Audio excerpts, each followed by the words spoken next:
they come. Post time.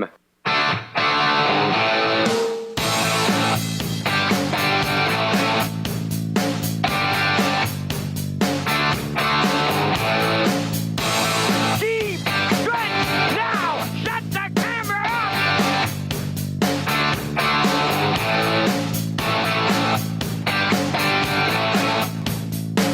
up. Broadcasting live from Prince Edward Island, this is Race Day.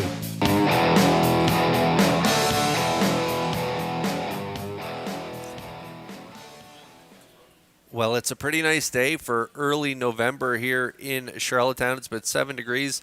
Not a lot of wind, so the wind won't be a factor today. The track looks like it's in excellent shape for this afternoon's 12-dash program. Hi, everyone. It's Kurt Hughes here at the HPI broadcast desk. Vance Cameron will be calling all the action this afternoon.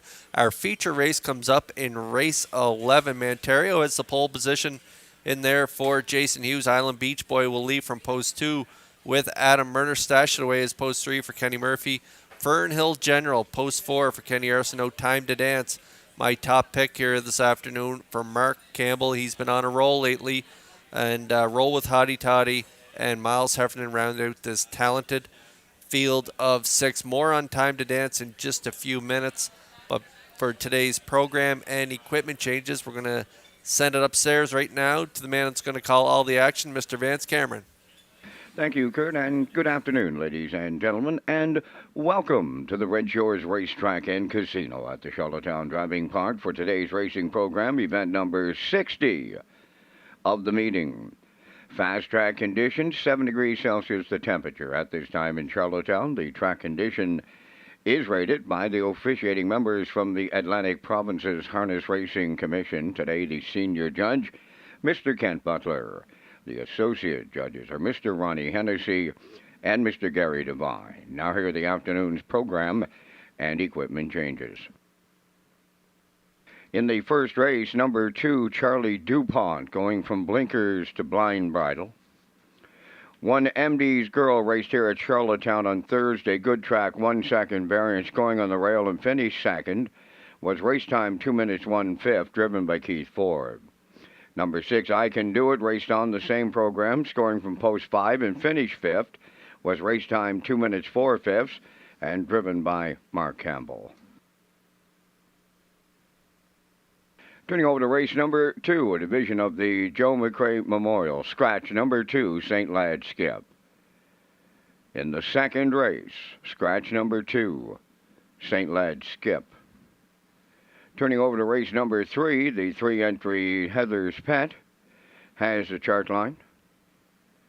Thursday at Charlottetown, good track, 1 second variance, scoring from post 6 and finished 5th. Was race timed in 1:57 and 4, driven by Corey McPherson.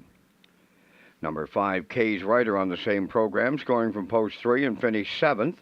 Was race timed in 1:58, driven by Miles Heffernan. Turning over to race number 4, the 2-entry Tell Me Why.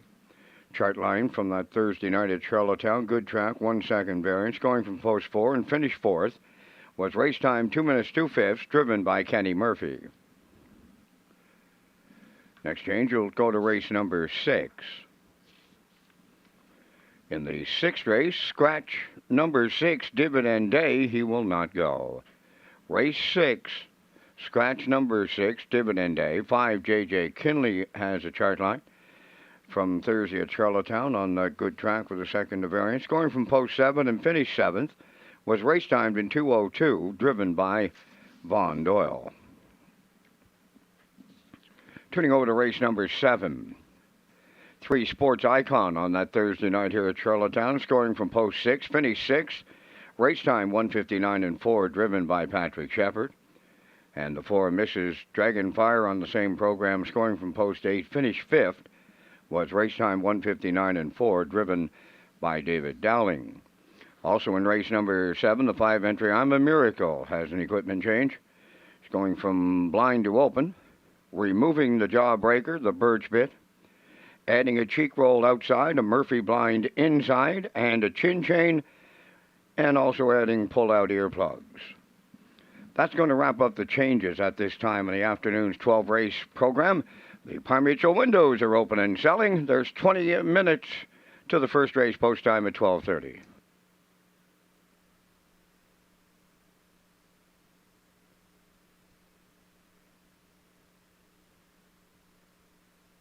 Race Day Live continues from Charlottetown, Prince Edward Island. Welcome to our on-track and off-track customers. In the spirit of reconciliation, we acknowledge that the land upon which we gather is unceded Mi'kmaq territory. Abogwed, Mi'kmaq is covered by the historic treaties of peace and friendship.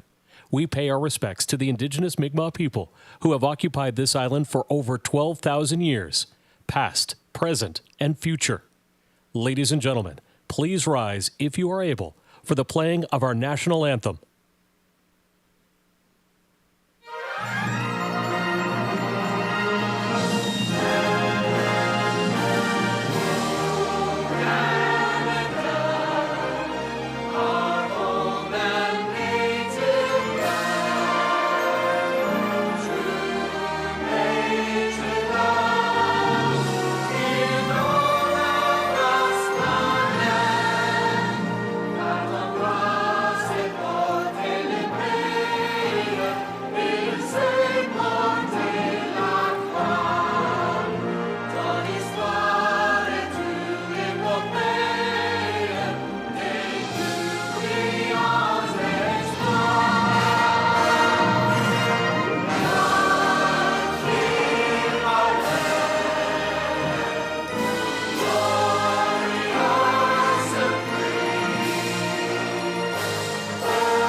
Now, back to Race Day Live. Welcome back to Race Day Live. I'm your host, Kurt Hughes, here at the HBI broadcast desk. Today we have a 12-dash program. The track is in great shape, about 7 degrees, so it should be a fantastic day for racing. Our feature comes up in race 11 is the preferred one. It's a strong field of 6. Time to Dance is my top pick. He is post 5 here today for Mark Campbell. Mark's been on quite a roll lately. He's winning races in bunches, had a few wins yesterday, and looks to have a nice bunch of drives today and could get the job done in the feature race. Last week he got it done in the feature with Time to Dance. So we're going to take a look at that replay right now. Here's Time to Dance and Campbell winning last week. Now the leader at 3-8. Second is Fernhill General. Third up the rail. That is Blood Money. Racing fourth and with the leaders, Manterio. Back into fifth. Lap again Hanover. And trailing the field, JK Last Chance. They arrive at the opening half mile in the feature led by Time to Dance. He's halfway home. Second is Fernhill General. Blood Money third. And there goes Manterio to the outside fourth. Lap again Hanover fifth. Trailing sixth. JK Last Chance 56 and 4 for half a mile on their way to the backstretch for time 2. Going to 3/4 led by Time to Dance. Fernhill General second. Manterio picks up third on the outside. Fourth up the rail. That is Blood Money. Lap again Hanover fifth. JK Last Chance sees them all. 3/4 in the books. 1:26 and 2. Time to Dance clear by 2 with an eighth of a mile left to go. Fernhill General second. Manterio on the outside third. Blood Money is fourth. Lap again Hanover fifth. Deep stretch now. Time to Dance. Manterio. It's Time to Dance. And the Mark Campbell to It was a great effort from Time to Dance last week. The only question mark I have today is he's leaving from post 5, and there's a few levers inside him. Fernhill General leaving from post 4 today. Has great gate speed. His stablemate Island Beach Boy as well, leaving from post 2 today for Adam Murner. Murner's been on quite a roll as well, and he is a live catch drive aboard Island Beach Boy, who has a ton of gate speed. And Manterio can push out from the rail in guard position as well for Jason Hughes. So there's 3 horses inside of Time to Dance that can take a sting out of Campbell and Time to Dance early. So if they get to the quarter uneventful and can get it his own way, he could be the winner in that feature race today. But if he gets stung early, watch out for maybe a pocket sitter, Island Beach Boy, or maybe Fernhill General. He's been racing great as well. But it sets up to be an excellent feature race. Again, it comes up in race 11 this afternoon. We are about 12 minutes away from race 1. We're going to take a little break now, and I'll be back in just a few minutes with my aisle pick 5 as it kicks off in the opener.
Okay, we are 8 minutes away from the Sunday afternoon opener. We're going to take a look at my aisle pick 5. It kicks off in race number 1 today with a $1,500 guaranteed pool and low 15% takeout. In the opener, I'm going to go with the 1 MD's Girl leaving from the rail here today for Keith Ford.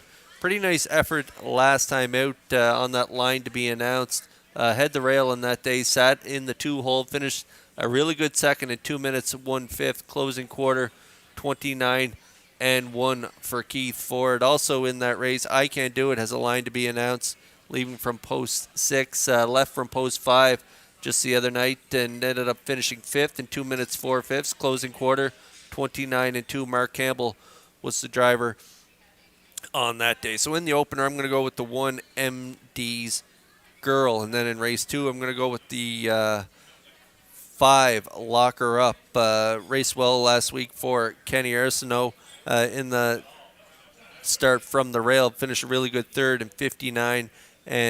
And Lock Her Up has some pretty nice gate speed, so I like Lock Her Up in that second race. And then in race number 3, I'm going to go with the 3 Heather's Pet. Heather's Pet has a line to be announced. Race last time out on November 2nd. Left from post 6 and finished 5th. Race time to 57-4 for Corey McPherson. And then in race number 4, I'm going to go with the 6 Silver Hill Buddy, coming off a nice 4th there, 2 back for David Dowling. Gets Dowling again today in that fall series. And then in race 5, I'm going to close it out with the 4 Silver Spirit in for a price with Adam Murner aboard, coming off a couple wins. Post break coming up right now.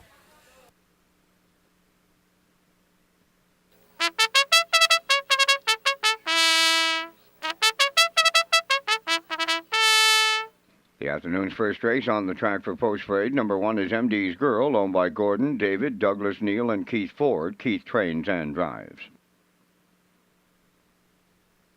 2 is Charlie Dupont, owned by Tyra Perry of Tignish, trained by Phil Sizer, Brady Sweet driving.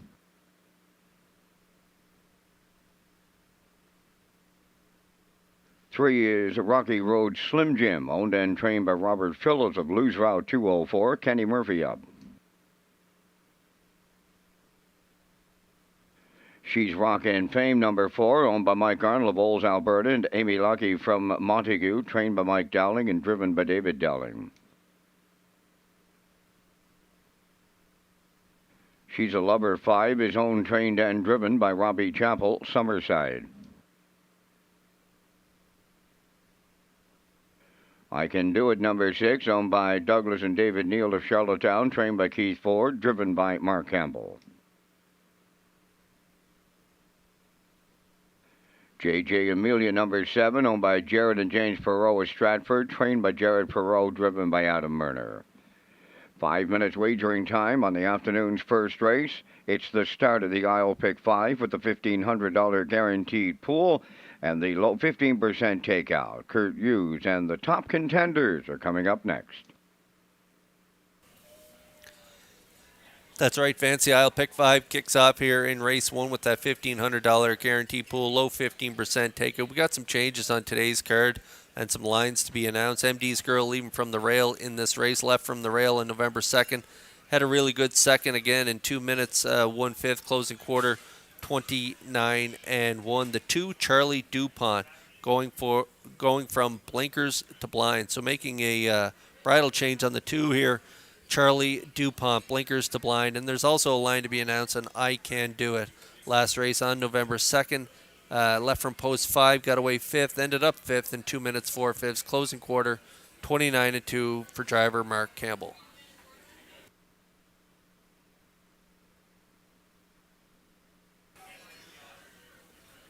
No changes in race 2 in the aisle pick 5. In race 3, we have some more lines to be announced. The 3 Heather's Pet has a line to be announced.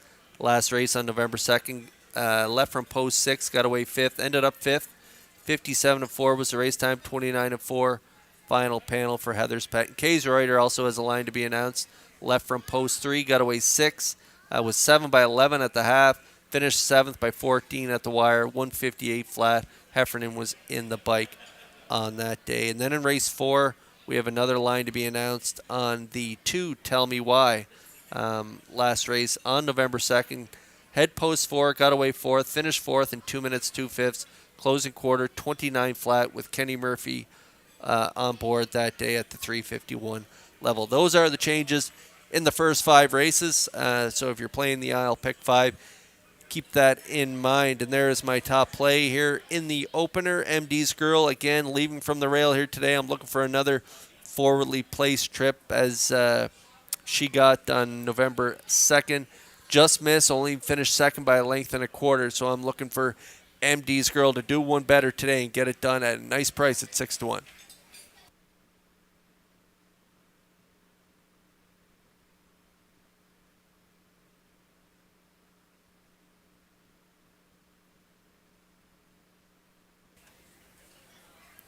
Well, this mare has been almost unbeatable at this level. That's the 4 She's Rockin' Fame, owned by Michael Arnold, Amy Lackey, and Mike Dowling is the trainer. David Dowling in the seat. How about this summary? 5 wins and a second in her last 6 starts at this optional 4,000 claiming tag. She can do it from off the pace. She can do it on the front end. She is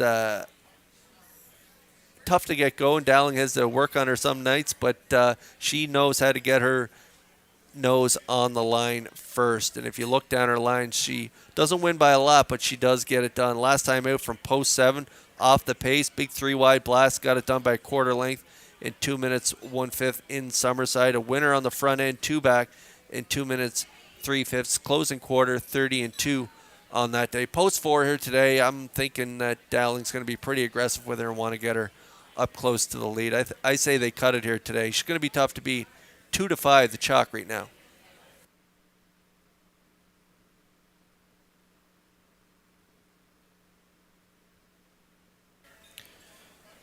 Interesting play from post 7 here today in this race 1 opener. JJ Amelia, owned by Jared and James Perot of Stratford. A 3-year-old filly by Tobago Kays, dropping out of state competition. As you can see, she shows some nice lines there, 58 and change. Nice effort there, 57-1, 5 starts back, finishing 5th in a PEI Cold Stakes. So dropping out of that tough state competition in here for a price this afternoon at our bottom level. She does have post 7, so I don't like the post position, but she does have the talent. She should be able to get the job done. I just don't know what kind of trip they're going to work out here today. That's why I put her in for 3rd on my ticket, but I would not be surprised if this filly got the job done. She's had a pretty nice season, a little over 6,000, a little over 18,000 made life. So we'll see how they do here from post 7. A nice price. You're getting value out there at 9-2.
Perfect fall day for racing here on this beautiful Sunday afternoon as the field for the opener lines up in behind the Metro Home Building Center starting gate. Let's send it upstairs to track announcer Vance Cameron for the call.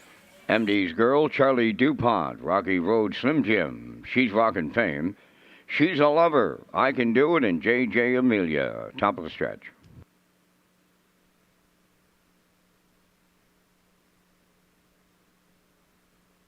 They're approaching a start.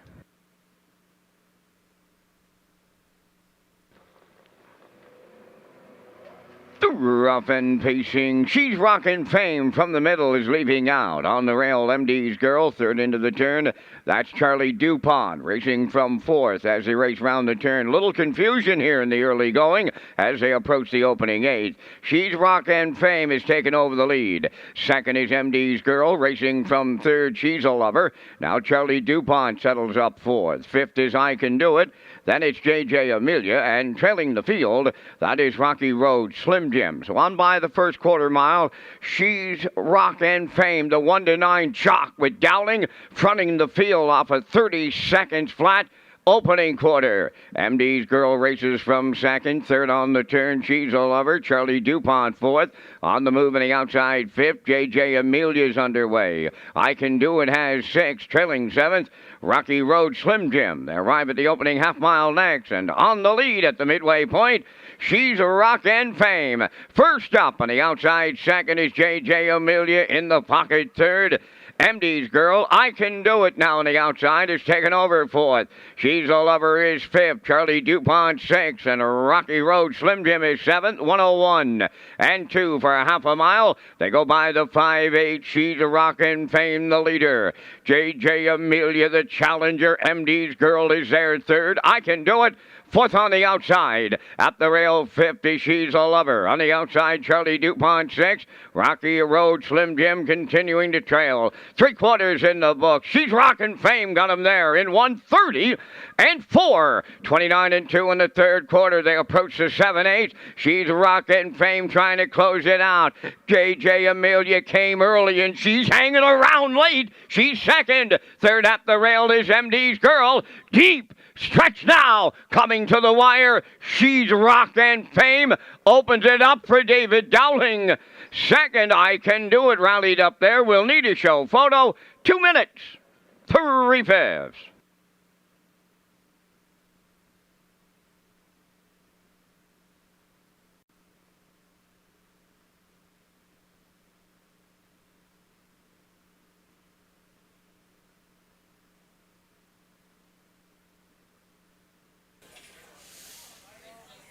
Well, She's Rockin' Fame and David Dowling continued to dominate the optional 4,000 claimer here, and today they get it done in Charlottetown.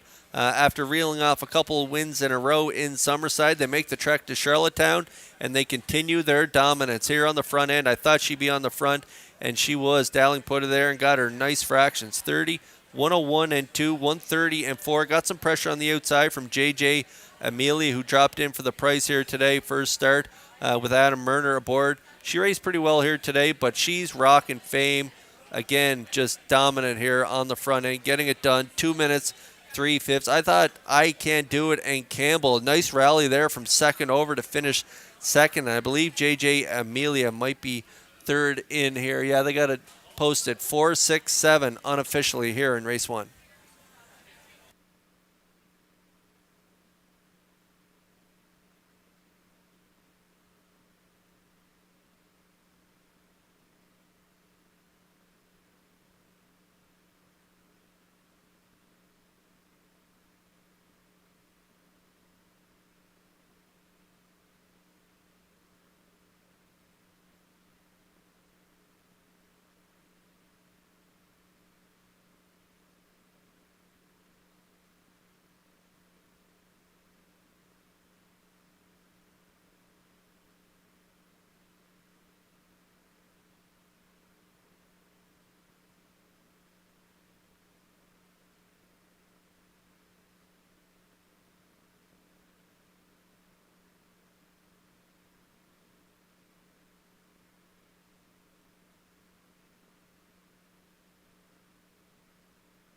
She's a Rockin' Fame arriving at the first race winner's circle.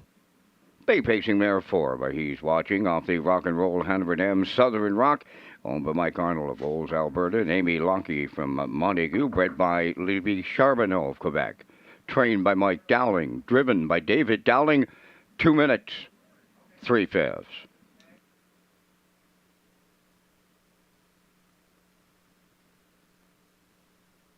Ladies and gentlemen, the judges now have an inquiry in the first race. Number 4, She's Rockin' Fame, is the unofficial winner of the first. There is a judge's inquiry underway. I'll get the details in just a moment.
Okay, here's a look at the ongoing judges' inquiry here in the Sunday afternoon opener. They're taking a look at racing action going into the first turn. So hold on to all tickets here in race 1.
The management and staff at Red Shores want your experience to be fun and entertaining. That is why we offer information on how our games work, tips to keep your gambling fun, and available community resources. For more information, please speak to one of our PlayWise advisors or stop by the PlayWise Information Center.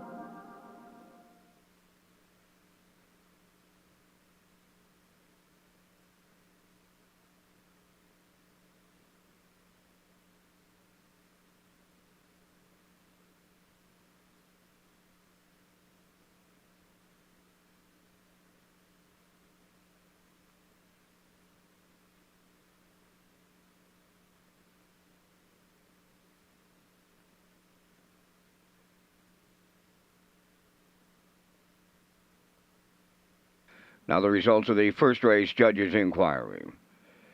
In the first race, number 4, She's Rockin' Fame, has finished first and will be placed 7th for interference on numbers 2, 5, and 6 into the first turn after the start. Now here's the official rundown in the first. MD's Girl was 4th, place 3rd. Charlie DuPont finished 7th, place 6th. Rocky Road Slim Jim was 6th, place 5th. She's Rockin' Fame was 1st, place 7th for interference. She's a Lover finished 5th, was placed 4th. I Can Do It finished 2nd, was placed 1st. JJ Amelia finished 3rd and was placed 2nd.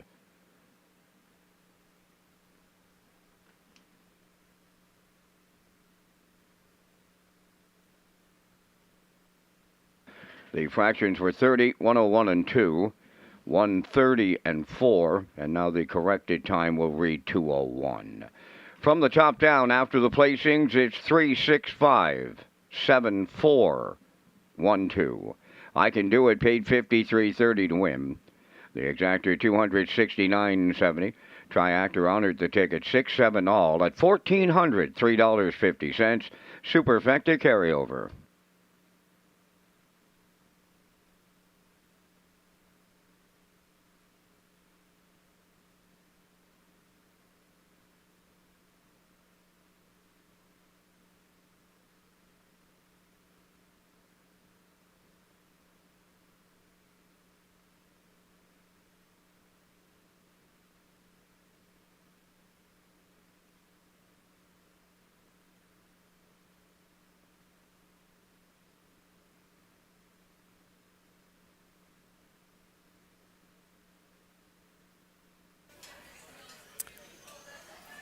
HPI players on PEI will be in for another promotion this month and December. Spend $25 or more on Red Shores and receive 3% cash back, plus a chance to win $500 account bonus at the end of each month. Wager $100 in the first 30 days and receive a deposit for $100. Go to hpibet.com.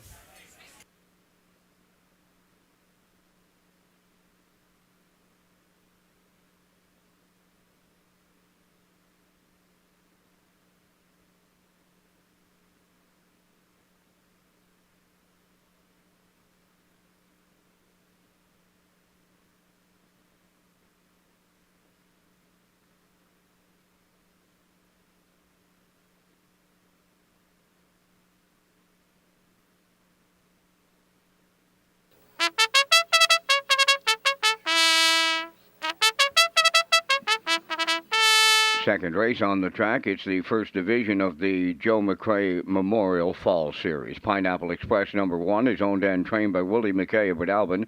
Corey McPherson catch drives. 2 is Scratch. Number 3, Well Let's See, is owned by Trish Hardy of Georgetown. Todd Hardy trains and drives. Sweet Sylvia 4 is owned and trained by Sylvia Hall Andrews of Nanaimo, British Columbia. Kenny Murphy up. 5 Locker Up. Kenny Arsenault trains and drives for owner Jamie Kennedy, Charlottetown. 5 minutes wagering time in the second race. Red Shores is Atlantic Canada's premier entertainment destination. The Joe McRae Memorial Fall Series is presented by McRae Backhoe and Trucking.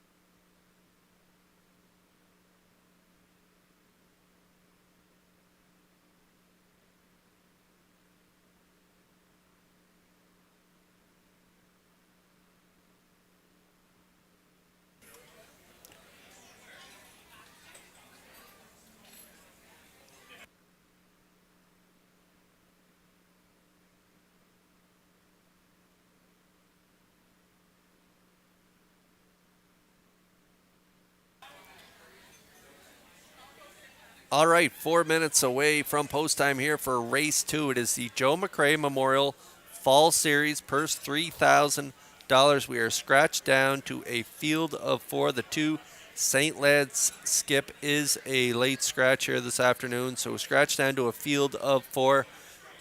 There's Locker Up on the screen, getting a good look at Locker Up, scoring out for the veteran trainer driver Kenny Arsenault, owned by Jamie Kennedy of Charlottetown. Scratch last week. Pretty nice effort at the 551 level in the last start, though, from the rail. Finished a good third, 59-2. In behind, stealing bases and Miss Sangria. Pretty nice mares that race in the overnight races here all year long. Locker Up, a pretty nice third in against those mares. A nice fourth there, 3 starts back, 59 as well. This mare has pretty good gate speed, so I'll look for her to get forwardly placed in here in against this group. I could see Arsenault going right down the road with this mare.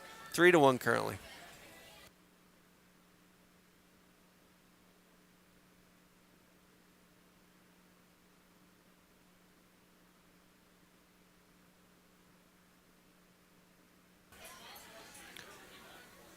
Sweet Sylvia leaving from post 4 will actually leave from post 3 with the scratch of the 2. The 4, Sweet Sylvia, a 6-year-old mare by Sports Writer, owned by Sylvia Hall Andrews. She is also the trainer, and this one's still looking for win number 1 this year, over 15, but putting together some pretty nice miles. Just hasn't been able to hit it yet, but last time out had the rail at the 551 level, sat in the 2-hole, finished 6th, pretty nice mile, 59 and 4, nice 4th prior to that from post 3, 2 minutes 1/5, and a 5th prior to that in 2 minutes 2/5, all at the 551 level. So in this compact field, pretty good closing speed from Sweet Sylvia. I'm looking for Kenny to work out a stalking trip here with her, and I could see her hitting the ticket here for sure. I like her for second. I went 5-4 on the exactor, 2-1 on Sweet Sylvia.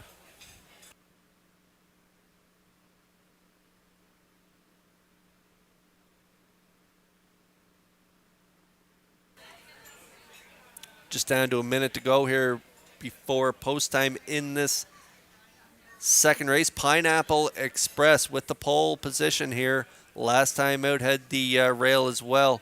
Got away third, ended up 5th in 2:01 and 1 for Billy McKay Jr. Corey McPherson, the hot guy here at Red Shores, he gets the call here. So I like the driver change angle to Corey, and I like the post position. I would not be surprised to see this horse in the winner's circle after this race. He shows some pretty nice lines, 59 and 2, 5 starts back, and a good second prior to that as well. So Pineapple Express with the driver change to McPherson could be the winner in here. 3-5.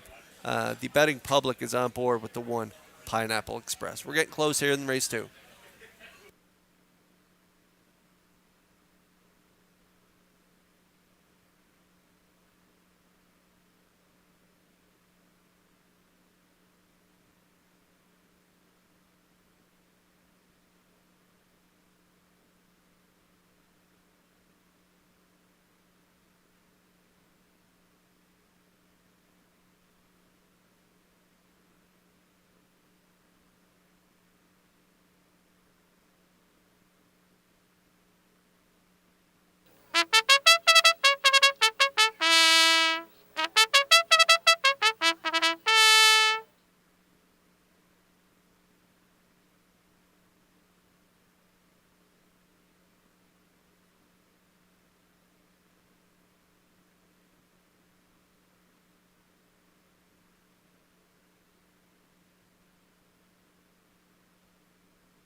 Okay, scratch down to a field of 4 here for race 2. It is the Joe McRae Memorial Fall Series. Purse $3,000, and those starters are lining up in behind the Metro Home Building Center starting gate. Back upstairs, track announcer Vance Cameron. Pineapple Express. Well, let's see. Sweet Sylvia. Lock her up. Top of the stretch.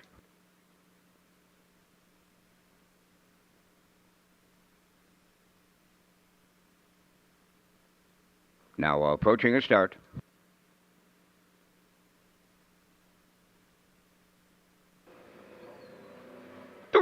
off and pacing. Pineapple Express and Well Let's See are leaving out. Third one to the turn, that is Sweet Sylvia to get away. Fourth will be Lock Her Up as they round the turn, approaching the opening eighth, and Pineapple Express. He's going to be in unfamiliar territory this afternoon. Right on the choo-choo with McPherson. It might be short-lived. Here comes Well Let's See early now. Third up the rail is Sweet Sylvia. Racing from fourth, that's Lock Her Up. So they're over to the quarter, and Well Let's See is taking over the lead for Todd Hardy. Now in second is Pineapple Express. Racing from third, Sweet Sylvia. Fourth, that is Lock Her Up. 29 and 3 was the quarter. As they approach the 3/8, it's Well Let's See, the longest shot on the board. He's the leader en route to the opening half mile. Pineapple Express is second, racing from third, Sweet Sylvia. Lock Her Up is the trailer fourth. They arrive at the midway point next. Well, Let's See, got him halfway home. Pineapple Express is second, continuing third. That is Sweet Sylvia. And the fourth one, Lock Her Up. 58 and 3 for a half a mile. 29 seconds flat in the second panel with 3/8 left to go. Well, Let's See, the leader on Pineapple Express. Sweet Sylvia has third. There goes Lock Her Up to the outside fourth. 3/4 coming next. Well, Let's See, the leader. Pineapple Express second. Lock Her Up is taking over third. Sweet Sylvia trailing fourth, but not out of it. They go by 3/4. Well, Let's See got them there in 29 and 3. Lock Her Up on the outside second. Pineapple Express third. Sweet Sylvia there fourth. And the four of them all contenders. They're headed on down the home stretch. In at the rail, Well Let's See. Lock Her Up. Sweet Sylvia on the far outside. Deep in the stretch they come. Lock Her Up. Sweet Sylvia, Pineapple Express. Well Let's See. Lock Her Up. And Kenny Arsenault on the line. Well Let's See was second. Pineapple Express third. 2 minutes to refresh.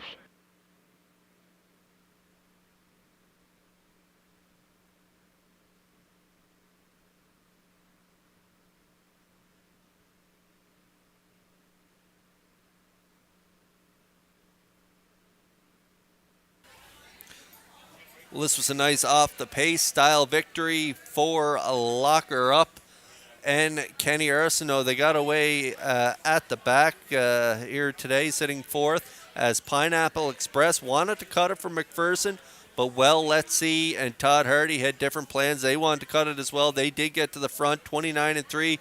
Big opening half, 58 and 3. 3/4, 129 and 3. Lock Her Up and Arsenault first up here today. Sweet Sylvia right on Kenny's back at the top of the stretch. Lock Her Up's going to get it done over Well Let's See, and Pineapple Express, who ended up getting that nice pocket trip, they're going to settle for the show dough. So unofficially here in race number 2, we have a 5-3-1-4 of unofficial finish.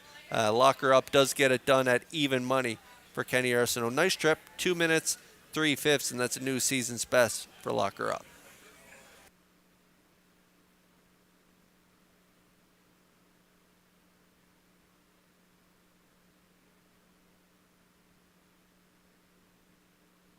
Lock Her Up arriving at the second race winner's circle. Big pacing mare 6 by Boltador. From the Sun Beach Somewhere Dam, Somewhere Secret, owned by Jamie Kennedy of Charlottetown, bred by Dominic Rosato of Florida, trained and driven to victory by Kenny Arsenault. The mile was 2 minutes and 3/5. Lock Her Up in the first division of the Joe McRae Memorial Fall Series.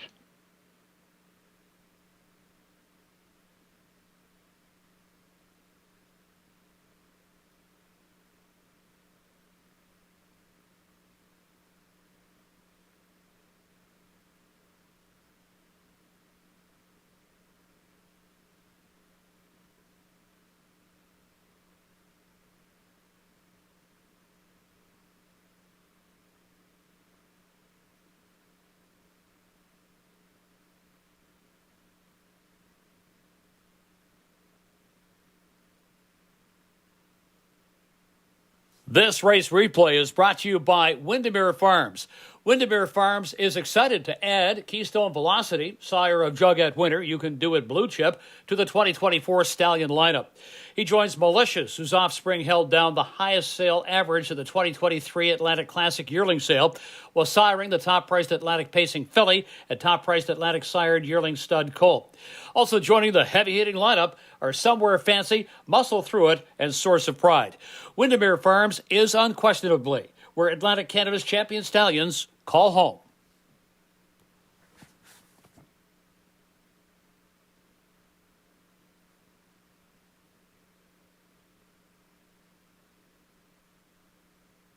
Now the official results of the second race. Pineapple Express third. St. Lad's Skip was scratched. Well, let's see, finished second. Sweet Sylvia was fourth.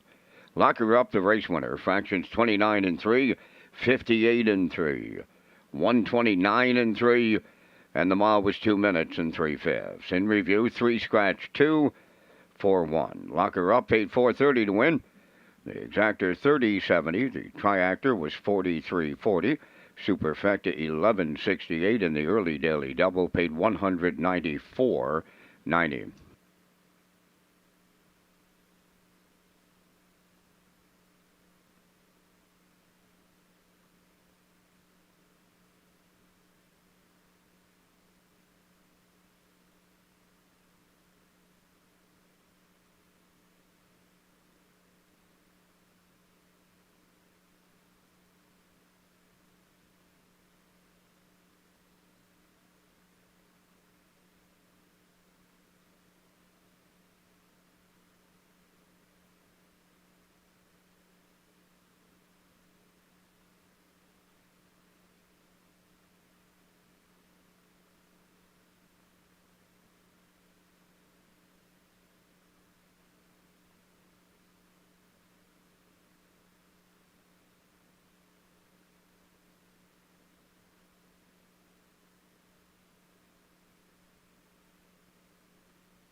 Okay, the starters for race 3 are making their way out onto the track. We have a couple of lines to be announced coming up here in race 3. Heather's Pet, last race on November 2nd at the Winners of 3, not more than 5 races. Lifehead Post 6, finished 5th by 13 lengths. 57-4 was her race time, 29-4 final panel for Corey McPherson. And Kay's Rider also raced on November 2nd at that Winners of 3, not more than 5 races. Left from post 3, got away 7 by 11 at the half, finished 7 by 14 at the wire. 58 flat was the mile, and 29-4 was the closing quarter for Miles Heffernan. And the horses are onto the track for race 3. Post Parade is coming up next.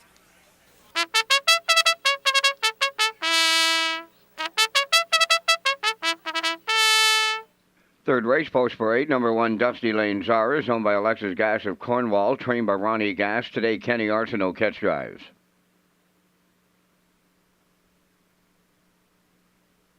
Sporty Spies 2, owned and trained by Sylvia Hall Andrews of Nanaimo, British Columbia, Brett Claw.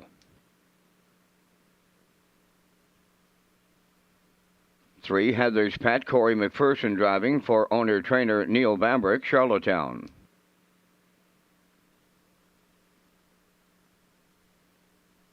Scarlet Summer, number 4, owned by Suzanne McKeegan and Ronnie McLean, trained by Blaine McKenna, David Dowling.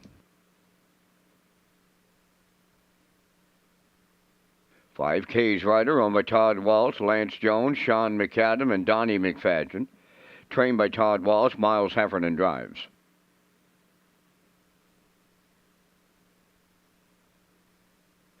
Royals Ollie, number 6, owned and trained by Ryan Doucette of South Rustico. Kenny Murphy's in the sulky.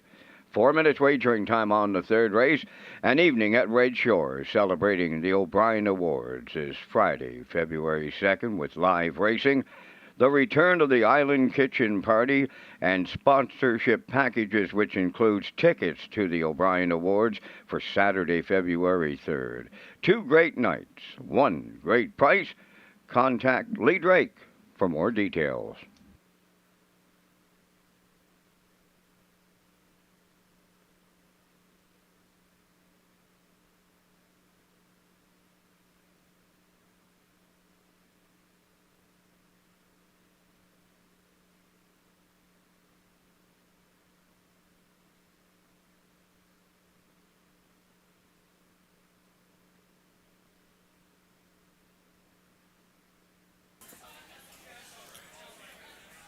All right, 3 away from race 3 here at Red Shores. There's my top play here for race 3, the 3 Heather's Pet.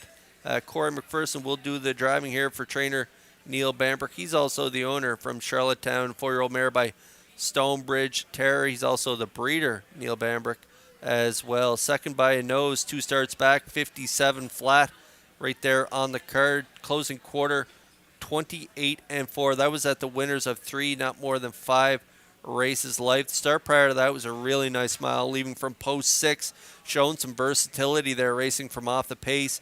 Close to finish 4th, only beaten 3/4 of a length at the wire, 58 flat. Again, Corey McPherson in the bike, closing quarter, 28-3. And then the line to be announced is from November 2nd.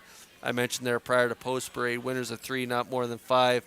Left from post 6, got away 5th, finished 5th in 57-4, closing quarter, 29-4. Again, Corey McPherson was in the seat. Post 3 here today, she's going to be tough to beat, I think. And Corey can kind of pick his trip. I think he'll probably look for maybe a 2-hole trip. Maybe he might want to be on the front end, but I do believe she's better off a helmet. So we'll see what he decides to do. But a good choice here for your exotic plays. 3-1 currently.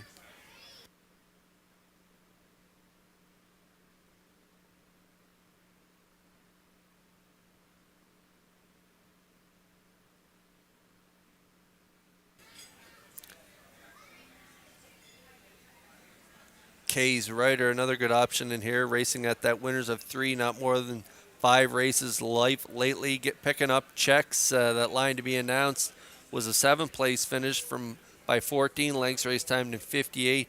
Heffernan was on board. That was on November 2nd. Prior to that, though, pretty nice lines there. 5th, 2 back. You can see there the last line on the top line on the page, 57-3. 5th prior to that as well, 58-2. Both trips on those occasions were sitting in the 3-hole and then making a move late in the mile. Closing quarters, 29 and change. Post 5 here today. I'm looking for a similar trip, but dropping to this winners of 2, not more than 4 races life. It's a little easier competition for Heather's Pet and K's Rider. So there are the 2 mares I do like in this race. You're getting a nice price on K's Rider. 11-1 might be a long shot play for you here in this third race.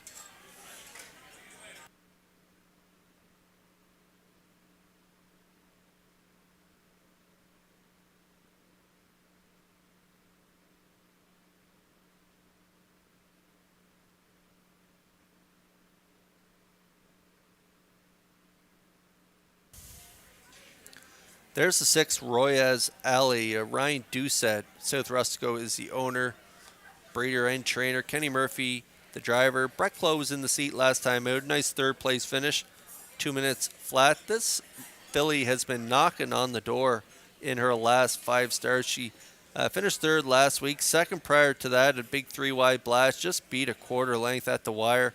3rd by half a length, 3 starts back. So this filly has been racing super. Has post 6 here today. Looking for another stocking trip with Murphy.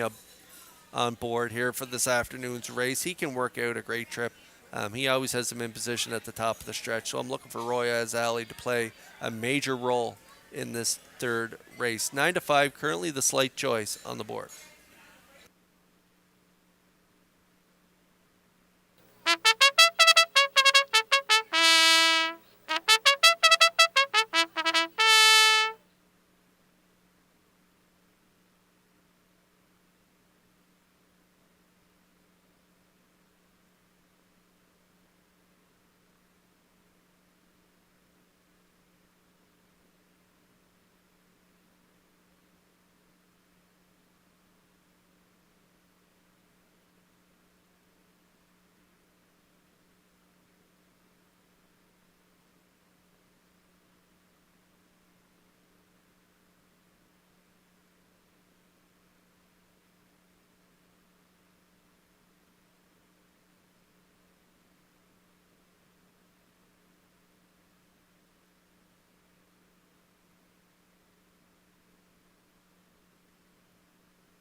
Philly Mare is lining up in behind the Metro Home Building Center starting gate for today's third race. Let's go back upstairs for the call to track announcer Vance Cameron. Dusty Lane Zara, Sporty Spice, Heather's Pet, Scarlet Summer, Kay's Rider, and Roy Azali from the outside. Top of the stretch.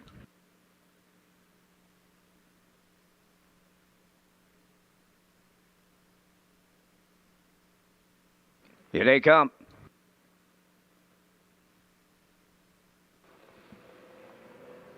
The rough and pacing Heather's Pet will lead them out. Second to the turn, that is Scarlet Summer. To their outside comes Kay's Rider third. Fourth up the rail, Dusty Lane Zara. Then in fifth, it's Sporty Spice. Trailing the field, Roy Azali. At the eighth pole, Heather's Pet leading it with McPherson.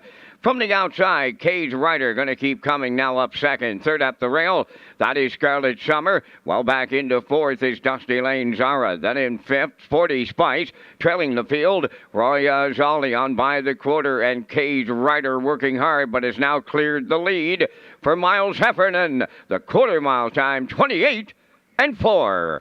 Racing from second is Heather's Pet. Third is Scarlet Summer. Starting to close up from fourth, Dusty Lane Zara. Fifth, that's Sporty Spice, and trailing sixth, Roy Azali. Down the stretch they come, and arriving next at the half mile, led by Kay's Rider. Second is Heather's Pet. There goes Dusty Lane Zara, first up third, fourth up the rail. That's Scarlet Summer. On the outside, fifth is Sporty Spice.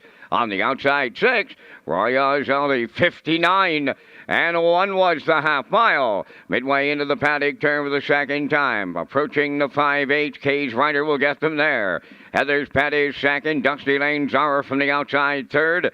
Fourth and moving up, Sporty Spice. Scarlet Summer back to fifth. And on the outside, Roy Azali. 3 in, 3 out, and here comes the 3/4. Kay's Rider getting them there. Dusty Lane Zara grinds away first up. Third up the rail, Heather's Pet. The 3/4 in 1:30 and 2 as they approach the 7/8. They're led there by Kay's Rider. Second, Dusty Lane Zara. Way out there. Roy Azali's coming late. Down the stretch they come. Kay's Rider. Heather's Pet coming on at the inside. Way wide, Roy Azali. Heather's Pet and McPherson on the line. Second, Kay's Rider. We'll need a show photo. 2 minutes. 2 fifths.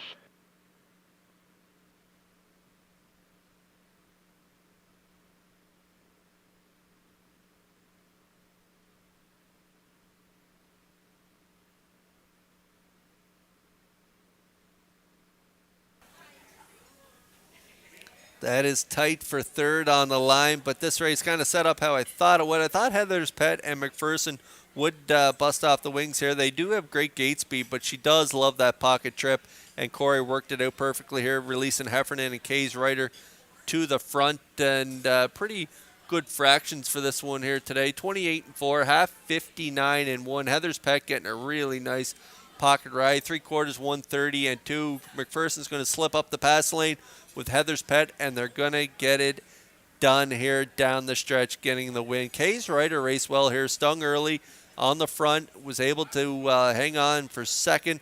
It is tight on the line for third. It looked like maybe Royaz Ali, I did like her to rally for third in here, and it looks like maybe she does finish third, but it is a tight photo for show, and there's also some interference there with Brett Closehorse kind of drifting in and out there down the stretch. So there is a judge's inquiry, so hold on to all tickets. But Heather's Pet and McPherson, the winner unofficially here in race 3. Ladies and gentlemen, we do have a judge's inquiry in the third race. The judges will examine the conduct of race number 3 during the final quarter mile.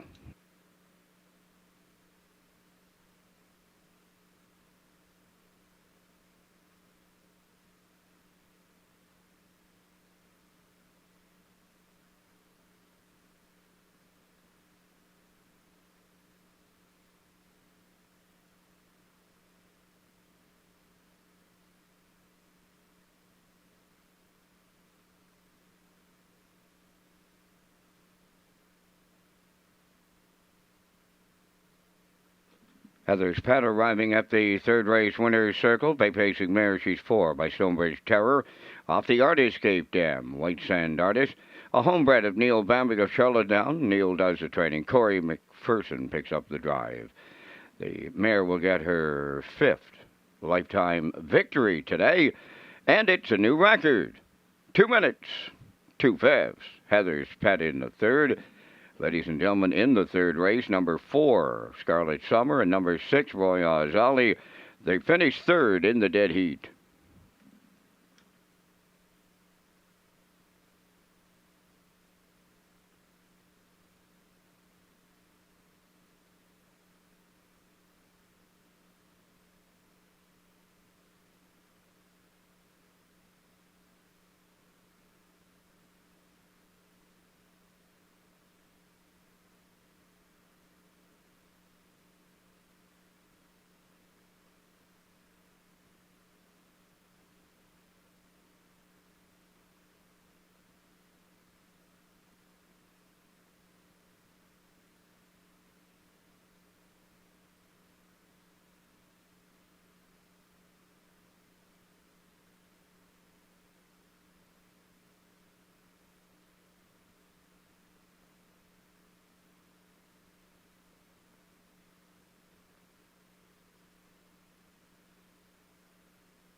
Ladies and gentlemen, the judges' inquiry is ongoing here in the third race. However, it will not affect the first four finishers listed on the infield tote board. 3, 5, 4, and 6 is third in the dead heat.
Now, the official results from the third race: Dusty Lane Zara finished sixth, was placed fifth. Sporty Spice finished fifth, was placed sixth for interference on number 1 during the stretch drive. Heather's Pet, the race winner. Scarlet Summer finished third in the dead heat. Kay's Rider was second. Rayaz Ali finished third in the dead heat. Fractions of 28 and 4, 59 and 1, 130 and 2, and the mile was 2 minutes and 2 fifths. From the top after the placings, it's 5, 6, 1, 3 dead heat 2, 3 dead heat. Heather's Pet paid $3.50 to win. The exactor $17.30. Triactor 354 was $46.20. The 356 $15. Superfecta 3546 $781, and the 3564 $370.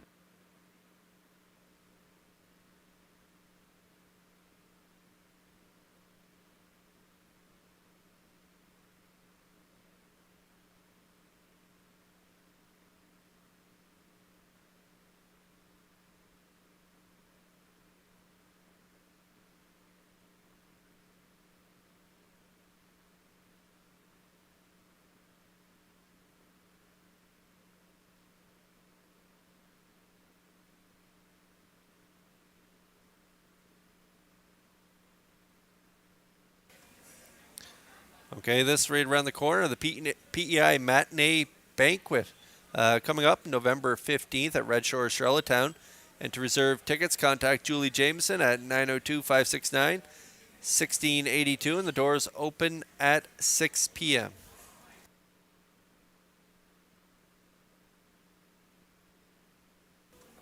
There's a quick look at the picks as the horses are beginning to move there in the paddock. I'm going to go 6-5-1.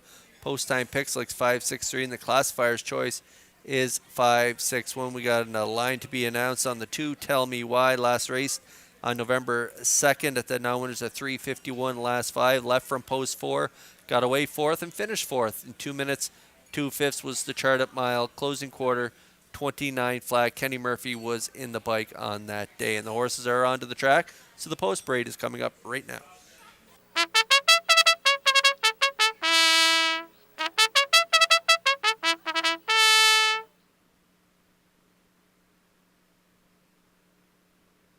Second division of the Joe McRae Memorial Fall Series for the 4th race parade. Number 1 E-Gamer, owned by Garth and Haley Cole of Kensington, trained by Garth Cole. Kenny Murphy driving.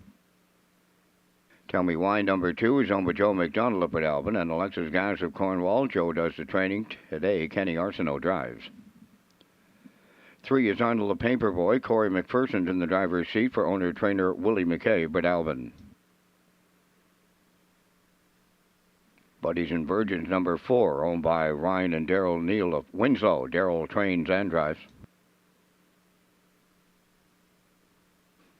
5 Painted Pony is owned and trained by Raymond White of Belfast. Mark Campbell.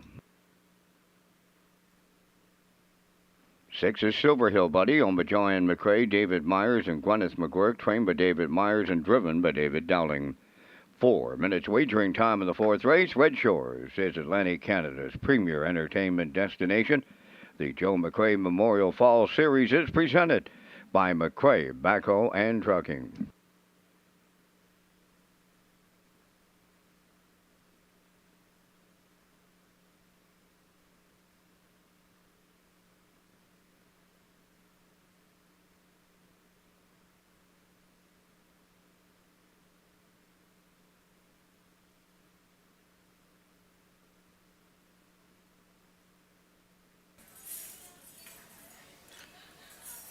All right, 3 away from race 4 here. Another division of the Joe McRae Memorial Fall Series on track. Purse $3,000. There's 6 Silver Hill Buddy. I put this guy on top of my triactor ticket here today. David Dallin gets a call here for trainer David Myers. He co-owns along with Joanne McRae and Gwyneth McGuirk. This guy's now 9 years old. The veteran has 34 lifetime wins, a lifetime best of 55-2 here in Charlottetown. Over 20 this year, but does have 5 top 3 finishes. And at this level here today, I could see him going right down the road with an aggressive drive from Dowling. Head post 6, 3 starts back, got to the front, 28-3, big half, 57-3. Ended up getting tired late in that mile, but race timed in 59-1. Had a 3-hole trip last week, finished 7th, only beaten 3 lengths at the wire. 58 flat was the mile. Patrick Shepard was in the seat on that day at the non-winners of 6:01 last 5. So post 6 here today, not an overly tough group. He faced tougher in that last outing, so I could see him getting it done here today from post 6, 2-1.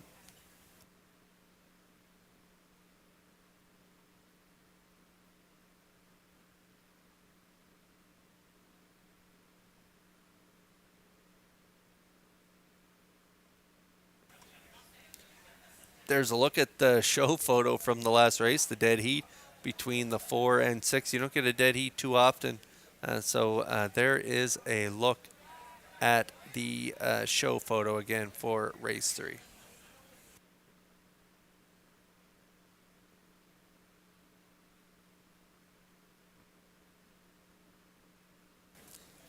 Another veteran in the field, the 5 Painted Pony. This is his last year of racing as he's 14 years old. 46 lifetime wins. Over 13 this year, 2 wins last year.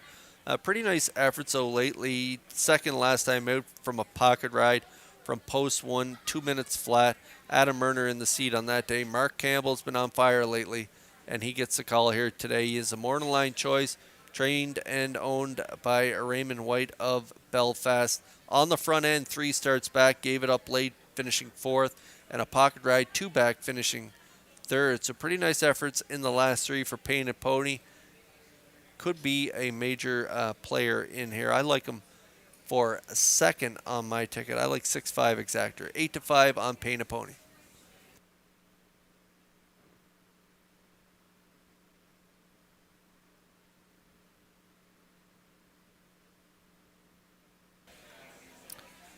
E-Gamer gets the rail here today for Kenny Murphy, trained by Garth Cole. Garth shares ownership with Haley Cole of Kensington.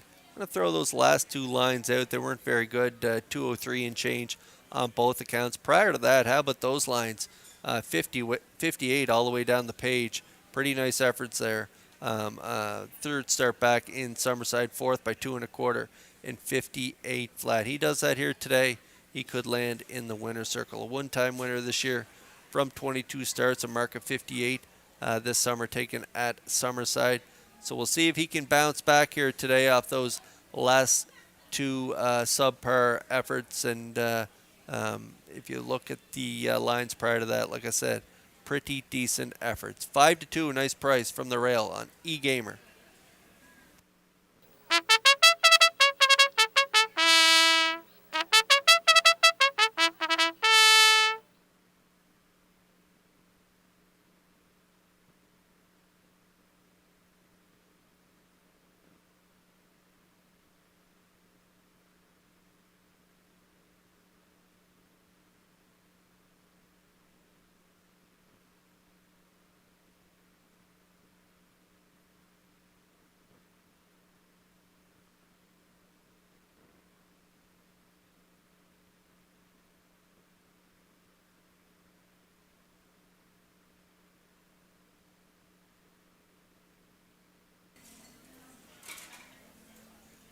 Another division of the Joe McRae Memorial Fall Series is lining up in behind the Metro Home Building Center starting gate for today's 4th race. Let's send it back upstairs to track announcer Vance Cameron. E-Gamer, tell me why. Arnold the Paperboy, Buddies and Virgins, Painted Pony, Silver Hill Buddy. 2nd division of the Joe McRae Memorial Fall Series, top of the stretch.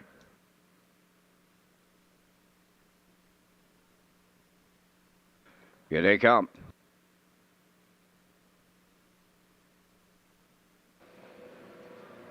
Rough and pacing E-Gamer leaving out along the rail. 2nd is Tell Me Why. Coming from the outside is Painted Pony. 3rd, Arnold the Paperboy around the turn. 4th. 5th on the outside is Silver Hill Buddy. Then the trailer, Buddies and Virgins. At the 8th pole, E-Gamer along the rail, the leader. It's going to be short-lived as Painted Pony drives up to take over that lead from Mark Campbell. 2nd is E-Gamer, racing from 3rd, Tell Me Why. 4th at the rail, Arnold the Paperboy. Silver Hill Buddy moved into 5th, trailing the field.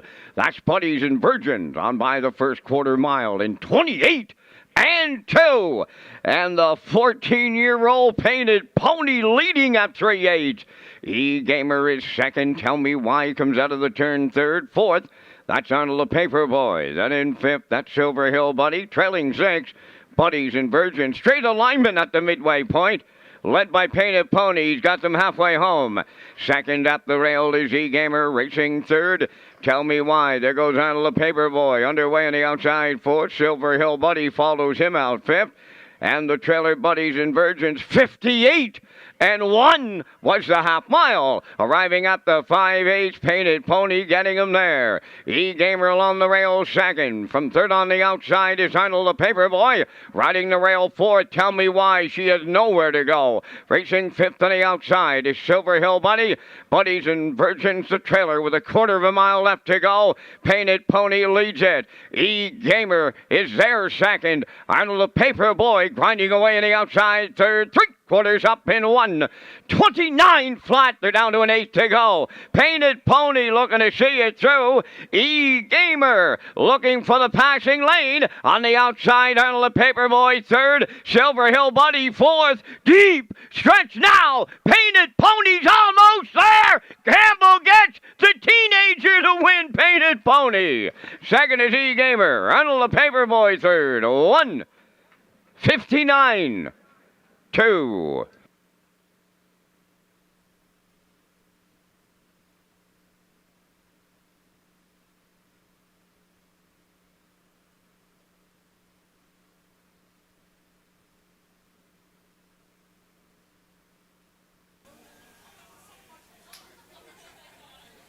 Well, the 14-year-old veteran does get it done on the front end here for Campbell as Campbell picks up his second win. We didn't see Campbell earlier on the card, but he was placed the winner with I Can Do It there as we open things up here on this Sunday afternoon. And he gets it done with the veteran Painted Pony on the front end. Big half, 58 and 1 3/4, 129. Arnold the Paperboy first up for McPherson. Painted Pony's going to fight back and get it done. 159 and 2 as Painted Pony picks up his 47th lifetime win. What a nice old horse this guy's been over the years, and he gets it done in his last year of racing here today. A nice trip, 159 and 2 in the Joe McRae Memorial Fall Series division.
Well, Raymond White has had a lot of fun over the years. He's had this horse all of his racing careers, and this is his 47th trip to the winner's circle, and he does it today in the Joe McRae Memorial Fall Series. Painted Pony is a big pacing going, 14 by SS Sandaller from the Pats the Biscuits Dam Painted Biscuit, owned by Raymond White of Belfast, bred by Meridian Farms of Calgary, Alberta. Trained by Raymond White. Mark Campbell, second winner on the day for the double. And the veteran pacer gets his first win on the season today. It's 159 and 2. Painted Pony doubles up Campbell in the Joe McRae Memorial Fall Series.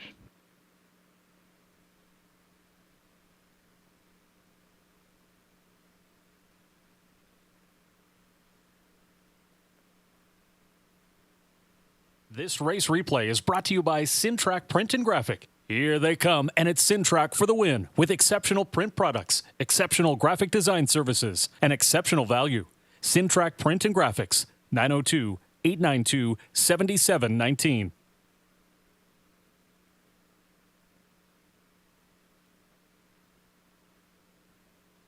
Now the official results in the fourth race. E-Gamer was second. Tell Me Why, 6.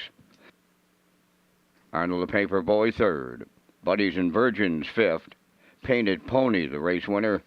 Silver Hill Buddy, fourth. 28 and 2, 58 and 1. 129, and the mile 159 and 2. In review, 263, 514. Painted Pony paid $4.40 to win.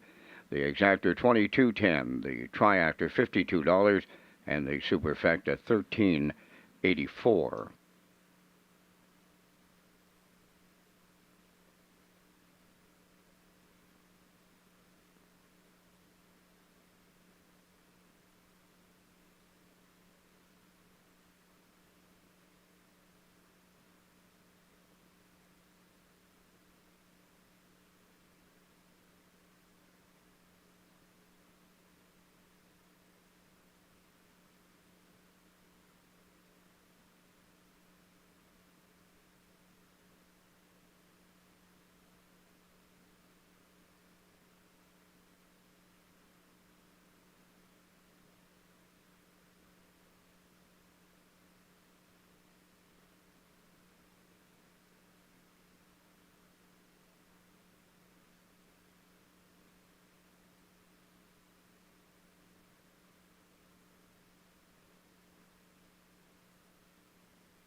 The PEI Standardbred Horse Owners Association presents Horse Persons Day Saturday, November 18th at Red Shores, Charlottetown, and 8 drivers will be competing for the Paul McDonald Memorial Trophy, and there will be prizes for winning owners, trainers, and grooms, and customers will have a chance to enter second chance prize draws by filling out their name and phone number on the back of any uncashed wagering tickets. So don't miss Horse Persons Day, Saturday, November 18th. Post time is 12:30.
Race 5 featuring the Super High Five on Post Parade. Number 1, Rockin' Novel, owned by Reynolds Racing of Murray River, trained by Roy Reynolds, Mark Campbell driving. 1 Rock, number 2, owned by Doug Matheson of Cornwall, trained by Nick Oakes. Nick will do the Post Parade. David Dowling will drive. Katie Overdrive, number 3, owned by Steve Mason of Quiz Pam Sis and Kyle Mason from Greater Lakeburn, New Brunswick. Kyle trains and drives.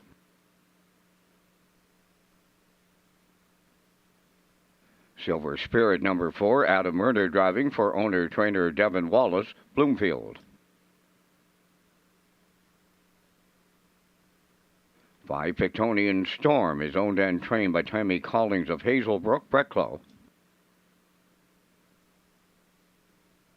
Weimar Jimbo 6, owned by Nigel and Leona Smart and Eric Doucette of Rustico. Eric is the trainer. Kenny Murphy drives. 7 is Cheeky Play, owned by Aubrey Cameron of Glace Bay, Nova Scotia, and Corey McPherson of Cornwall. Corey trains and drives.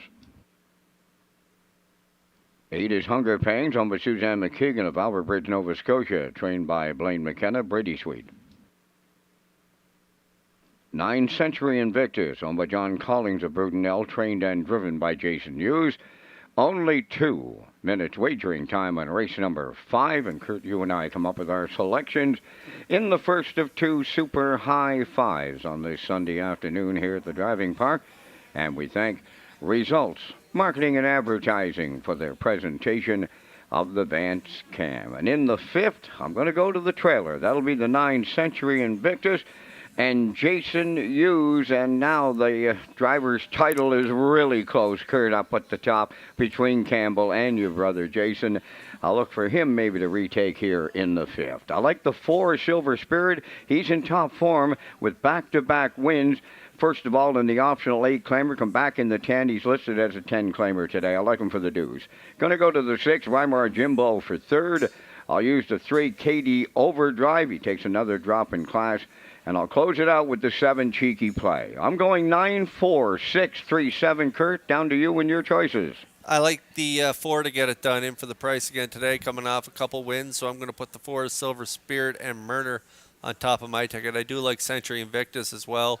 Just trailing post 9. Not sure where he's going to get away, but he does have the talent to get the job done. He was a winner on the front last time out. I don't think he'll be on the front unless he waits till the dust settles and makes his move to the front. I can see him doing it from maybe a first over position here today. 56-4 last time out for Century Invictus. A win there, 28 flat final panel for Hughes. So I like him for second. I'm going to go with the 8, Hunger Pangs. Don't like the post, but I'm going to put him in there for third, coming off a real nice effort last time out for Brady Sweet and trainer Blaine McKenna. And I'm going to go with the 2 for fourth, 1 Rock and David Dowling, and the 1 Rock and Novel and Campbell for 5th. So I like a 4, 9, 8, 2, 1. Vance Cameron putting the 9 on top. 9, 4, 6, 3, 7. He was close last time I was working here on Thursday night. He could get it here today. 9, 4, 6, 3, 7 for Mr. Vance Cameron in his super high 5. Good luck with yours here in the 5th.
Okay, countdown clock is in here for race 5. The starters are lining up in behind the Metro Home Building Center starting gate. Let's send it back upstairs. Track announcer Vance Cameron for the race call. Rock and Novel, 1 Rock, KD Overdrive, Silver Spirit, Pictolian Storm, Weimar Jimbo, Cheeky Play, and Hunger Pangs. We got a trailer this time around. That's Century Invictus, top of the stretch. Here they come.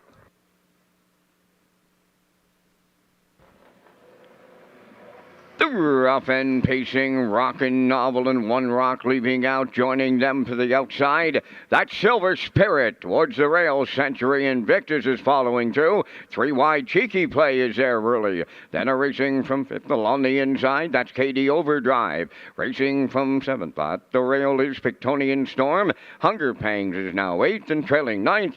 That is Weimar Jimbo along the backstretch. Full field of 9, and they are in straight alignment at the opening quarter. The leaders are Silver Spirit and Adam Murner. Rockin' Novel, the 2-hole ride, 28 and 3 was the quarter. Century Invictus around the turn 3rd.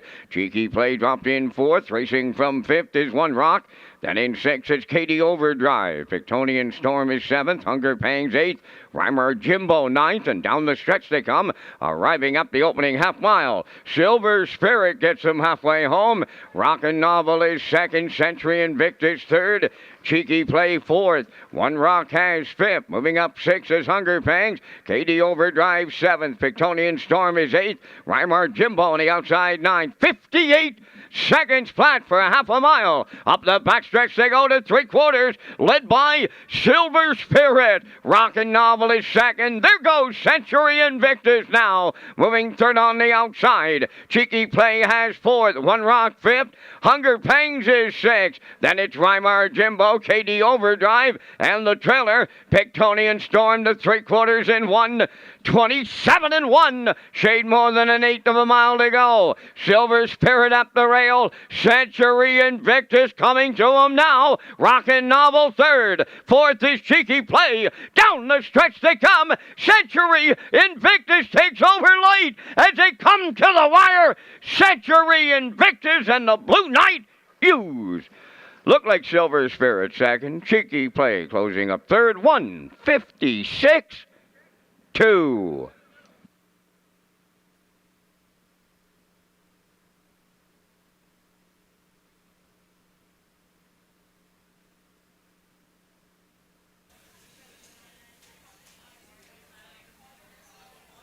Well, that was a nice stalking trip from Century Invictus from post number 9 here. Following Rockin' Novel off the gate, Campbell left alertly and got a nice 2-hole trip following Silver Spirit and Murner. They got to the quarter 28 and 3, half 58, 127 and 3/4. Hughes was able to angle out from the 3-hole, and they're going to battle around the last turn. Silver Spirit and Century Invictus, with Century Invictus and Hughes driving by down the stretch to get the win.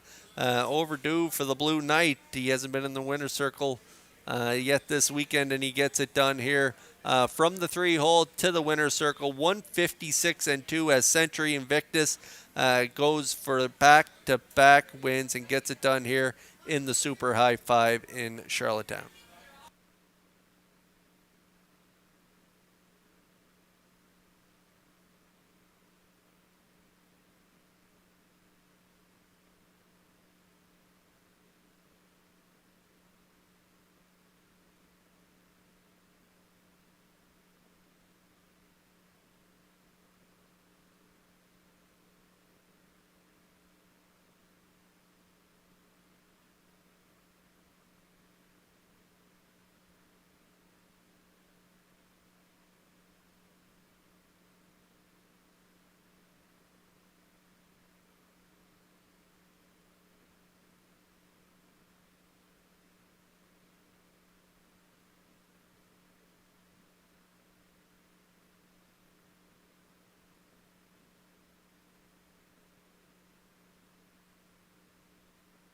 Here comes Century Invictus to the 5th race winner's circle. Bay Pacing gelding 4, Babetter's Delight from the McCardle Dam Strike Accord. Owned by John Collings of Brudenell, bred by Century Spring Farms of Gorey, Ontario. The Blue Knight, Jason Hughes, trains and drives the mile 156 and 2. That's Century Invictus in the Super High 5.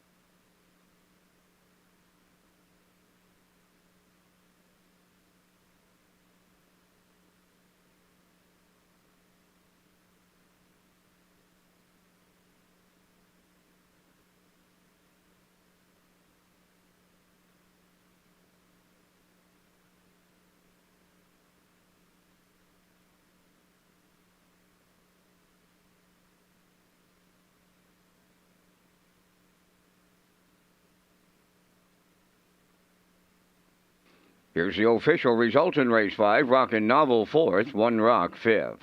Katie Overdrive was 9th. Silver Spirit finished 2nd. Pictonian Storm was 8th. Weimar Jimbo finished 7th. Cheeky Play 3rd. Hunger Pangs was 6th. Century Invictus the race winner. 28-3, 58, 127-1, and the mile 156-2. In review 459, 287, 361. Century Invictus paid 330, the Exactor 1010, the Triactor 6430, and the Super High 5 102.10.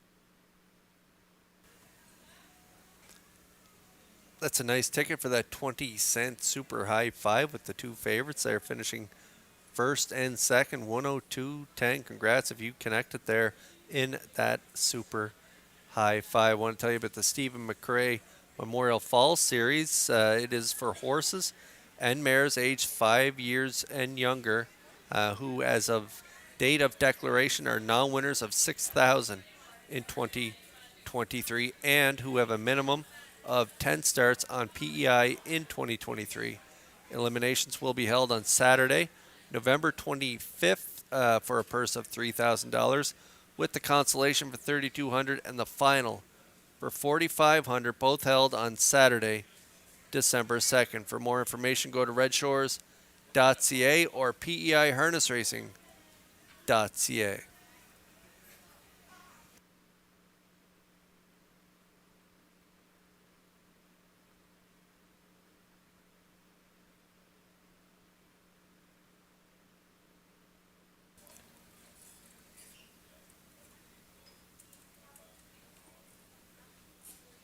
Okay, race 6 coming up next. We are 6 minutes away. The horses are beginning to move there in the paddock. The 6 dividend day is scratched. I'm going to go with a 3-4-2. Post time picks likes a 3-4-1. We got an additional line on the 5, JJ Kinley. Last race on November 2nd at the numbers of 351. Had post 7, finished 7th. Race timed in 2:02. Last quarter 29-4. Bond Doyle was in the driver's seat. So that's the additional line. Those are the picks. The field, again, is making their way out onto the track. Post parade is next for race 6.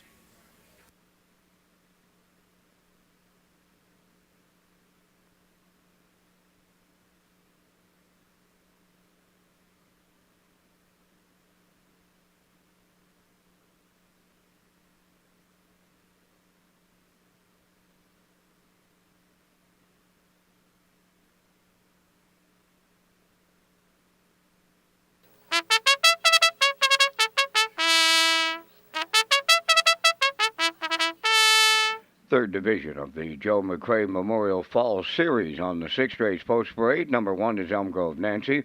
Robert Phillips of Blues Route 204 is the owner and the trainer. Kenny Murphy drives. Number 2, Dorabella, owned by Philip DeRoche of Coleman. Kyle DeRoche trains and drives. Number 3 is West Coast Kid, owned by Lynn McLaren, John McKenzie, Philip Kelly, and Colton Profit. Philip Kelly is the trainer. Today, David Dowling.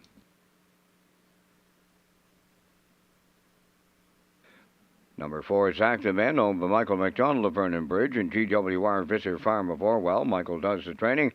Mark Campbell drives. 5 is J.J. Kinley on Medalla J of Charlottetown, trained and driven by Vaughn Doyle. 6 Dividend Day is scratch. You have 4 minutes wagering time in race number 6.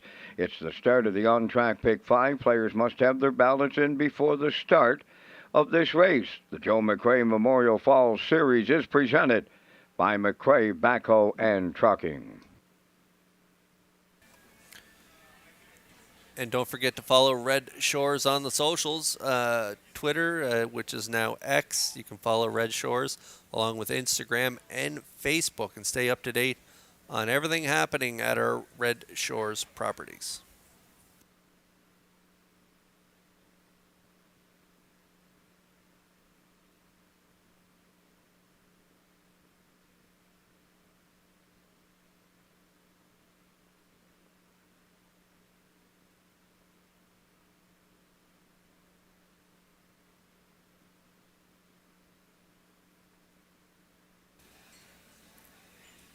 Three-way from race 6 on track. Again, we're tracking along with my top play here.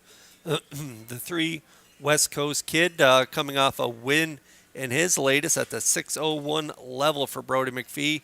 This one is trained by Philip Kelly, and Philip Kelly shares ownership along with Colton Profit, John McKenzie, and Lynn McLaren. 5-year-old gelding by Better Than Cheddar picked up his second win of the season.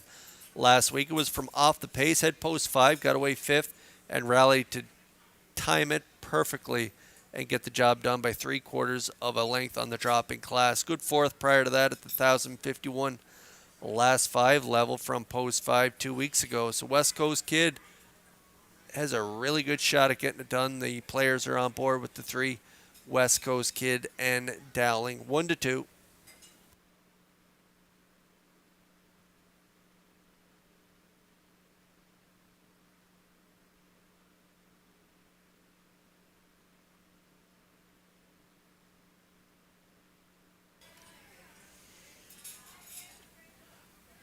Will this horse and driver go together like peanut butter and jelly? Mark Campbell back in the bike 2 weeks ago aboard Zach the Men.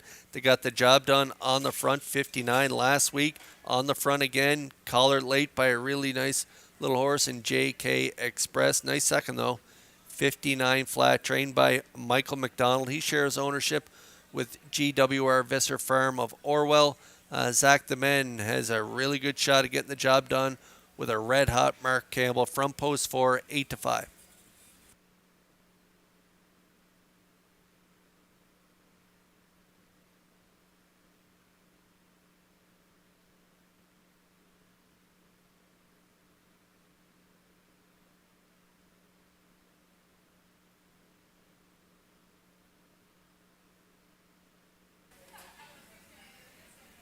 Just a minute to go here before race 6. Again, it's another division of the Joe McRae Memorial Falls Series. This is the 3rd division on track. Dorabella, rough time out last time from post 4. Parked the entire route. Still only beat 4 1/4 at the wire. Race timed in 2:01. Prior to that, had the pole position 2 weeks in a row. 4th, 2 back, and just missed finishing 2nd to Ma Rebel in 58 4 3 starts back. I'm looking for a trip like that from Dorabella from this inside post here today for trainer driver Kyle Darash. Philip Darash from Coleman is the owner of this now 10-year-old mare by Daylon Boy. 25 lifetime wins for the 2 Dorabella. Nice price right now at 8-1.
Third division of the Joe McRae Memorial Fall Series is lining up in behind the Metro Home Building Center starting gate for today's sixth race. Back upstairs to track announcer Vance Cameron. Elm Grove Nancy, Dorabella, West Coast Kid, Zach the Men, J.J. Kinley, top of the stretch.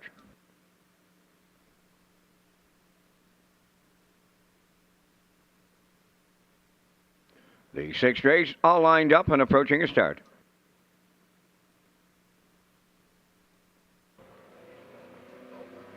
Up and pacing, Dorabella leaves out on the rail. That's Elm Grove Nancy. Third one into the turn is West Coast Kid. Zach the Men goes fourth, and at the rail of the trailer, that is J.J. Kinley. At the opening eighth, it's Elm Grove Nancy fronting the field in line to Kenny Murphy, and that is unfamiliar territory for the duo. Here comes the heavy favorite now. West Coast Kid drives up with Dowling about to take over. Elm Grove Nancy now second, Dorabella third, Zach the Men fourth, and the trailer fifth. That is J.J. Kinley. So the new leader off a quarter of 29 and 1 is West Coast Kid. Racing from second at the rail is Elm Grove Nancy. Dorabella's in mid-pack third. Zach the Men has fourth. And trailing the field, J.J. Kinley fifth. Down the stretch they come, approaching the opening half mile. West Coast Kid will get them halfway home. Elm Grove Nancy races from second. Dorabella third. Zach the Men in fourth. J.J. Kinley fifth as they swing on by the opening half mile in 59 seconds flat. On the point, West Coast Kid will take him over to the 5-8. Second is Elm Grove Nancy. Dorabella third. Zach the Men now tipping to the outside fourth, trailing the field. J.J. Kinley fifth. The three-quarters comes next, and West Coast Kid will get them there. Elm Grove Nancy along the rail second. From the outside third, that is Zach the Men. Dorabella has fourth, and J.J. Kinley fifth. Three-quarters up in 1. 29 and 1 as they round the turn for the final time. West Coast Kid the leader with an eighth of a mile to come. Elm Grove Nancy is second. Zach the Men third. Dorabella, J.J. Kinley homeward bound. West Coast Kid looking to close it out. Elm Grove Nancy is second. It's West Coast Kid and Dowling on the line. Elm Grove Nancy was second. Zach the Men picks up third. The time for the mile in 1:58.4.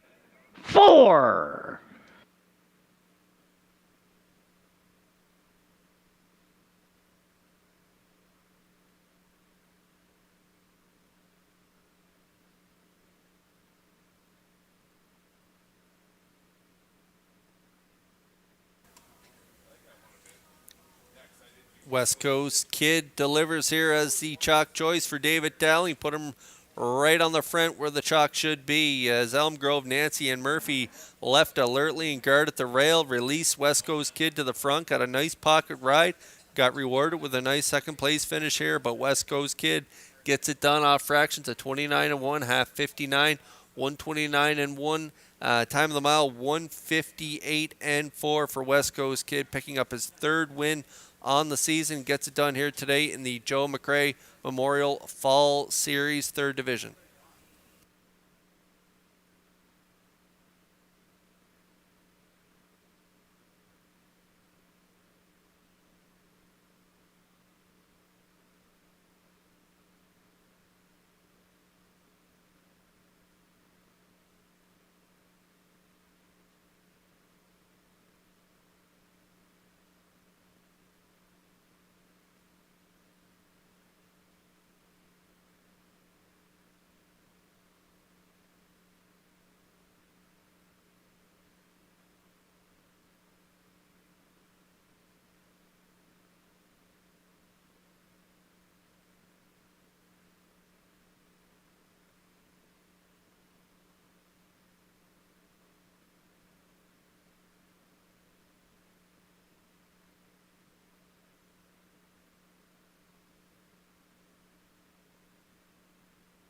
West Coast Kid goes to the sixth race winner's circle by pacing gelding 5 better than Cheddar off the Western Hanover Dam.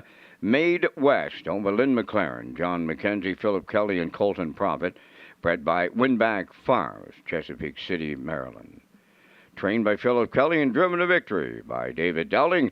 Mile 158 and 4. West Coast Kid in a division of the Joe McRae Memorial Fall Series.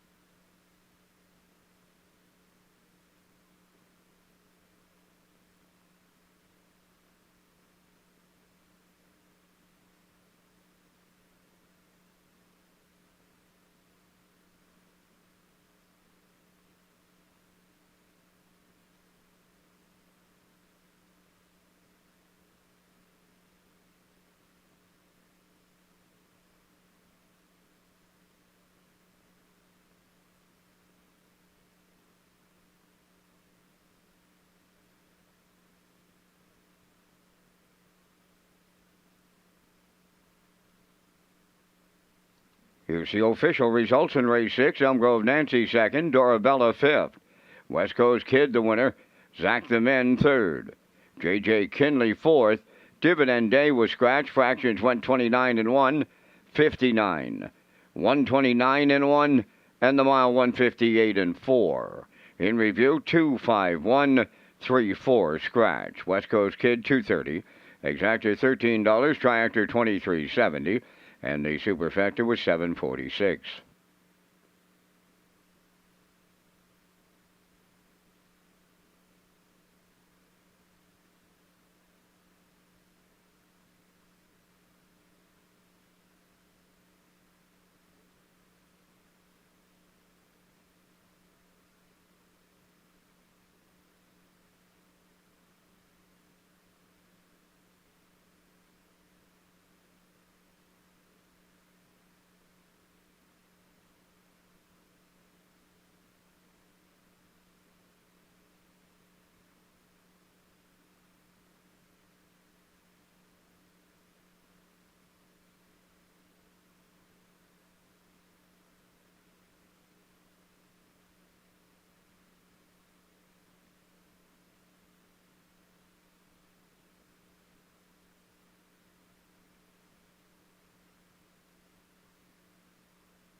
The new book, Hoof Prints and Heartstrings, A Boy's Memories of Maritime Harness Racing in the 1970s, is now available to buy at Retro Media Publishing.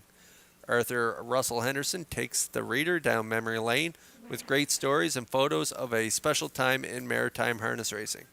Hoof Prints and Heartstrings would make a great Christmas gift for racing fans and can be purchased at retromedia.ca.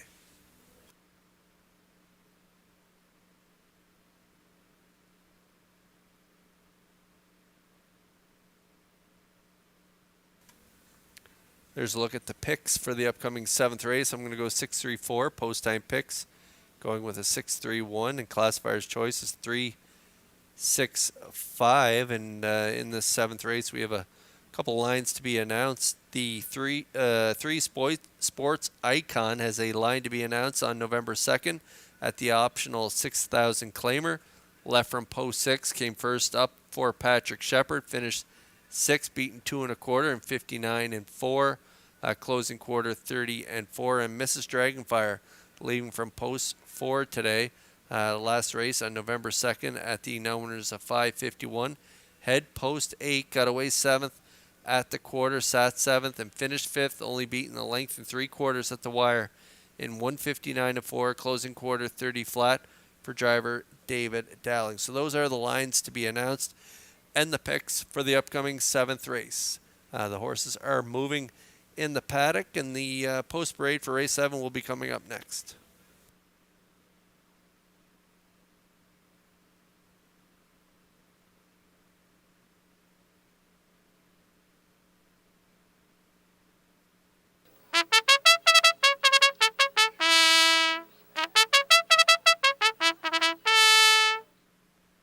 Indy Wheelbarrow leading the 7th race post parade is owned and trained by Luke Burke of Stratford. Brett Clough driving.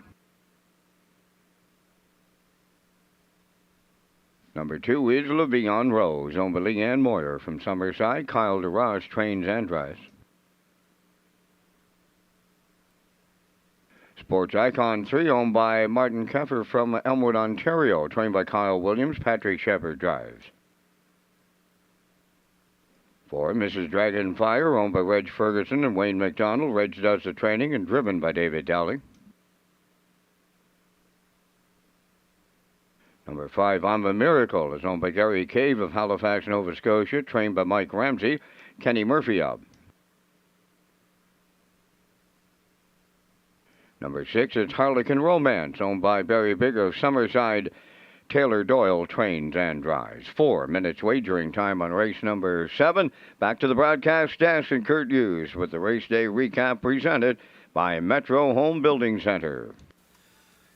That's right, Vance. The race day recap is presented by Metro Home Building Center, and in today's first race, it was She's Rockin' Fame winning on the front end, but then after a late judge's inquiry, She's Rockin' Fame was deemed to have interfered with the horse there going into the first turn. So the 6, I Can Do It, and Campbell were eventually made the winner. The 6-7 all ticket paid out $1,403.50. And then in race 2, it was the 5 Locker Up coming first up here from off the pace with Arsenault in the bike, and they're going to get it done in 2 minutes 3/5. It was the first division of the Joe McRae Memorial Fall Series, and the 5-3-1 try paid $43.40.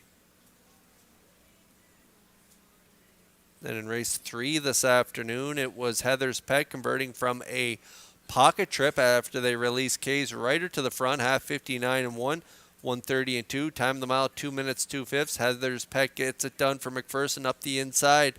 Nice effort there in that third race. The 3-5-6 ticket paid $15, and the 3-5-4 try paid $46.20 as there was a dead heat for show. In race 4 was the second division of the Joe McRae Memorial Fall Series, and it was a nice trip here on the front for the veteran Painted Pony. The 14-year-old got it done for his first win on the season. 159-2 was the mile. 5-1-3 ticket paid $52. And then in race 5, it was our first super high 5 of the day, and it was Century Invictus who got it done off a 3-hole trip for Jason Hughes, getting it done late in the mile here for the win. 156-2 for Century Invictus and Hughes, and that 20-cent ticket paid a nice ticket there in the super high 5. 94712 paid $102.10. And then in race 6, it was the third division of the Joe McRae Memorial Fall Series, and West Coast Kid bet off the board as the favorite. Dowling put him on the front. Half 59, 129-4, 158-4. He got it done easily over Elm Grove, Nancy, and Zach the Man, and that ticket paid $23.70. And that's a look at the first 6 races. The race day recap is presented by Metro Home Building Center.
Time is running out to get a ticket here on race 7. We just heard the bugle and the call to post.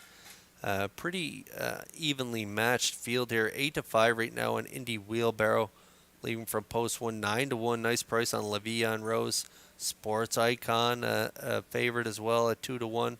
3-1 on the 4, Mrs. Dragonfire. I'm a Miracle, post 5 at 5-1. My top pick, Harlequin Romance, coming off 2 solid wins for Taylor Doyle in Summerside. Nice price right now at 3-1. We're getting close here in race 7.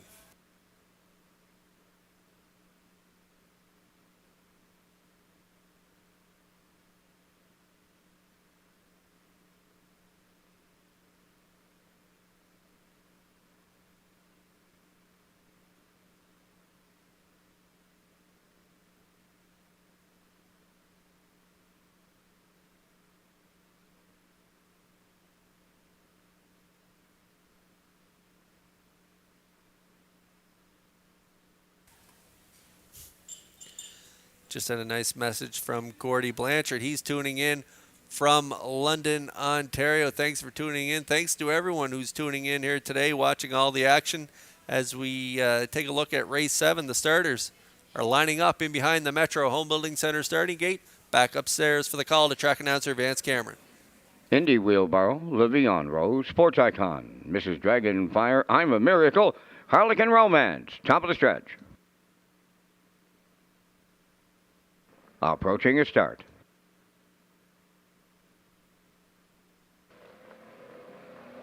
Rough and pacing, the inside trio are firing out. Indy Wheelbarrow, Le'Veon Rose, and Sports Icon.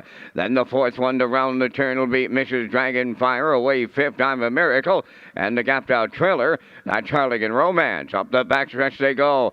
Indy Wheelbarrow guarding the cones in line to Brett Clough. Will be quarter pole leading today. Second is Sports Icon. Third up the rail, that is Le'Veon Rose. Racing from fourth, Mrs. Dragonfire.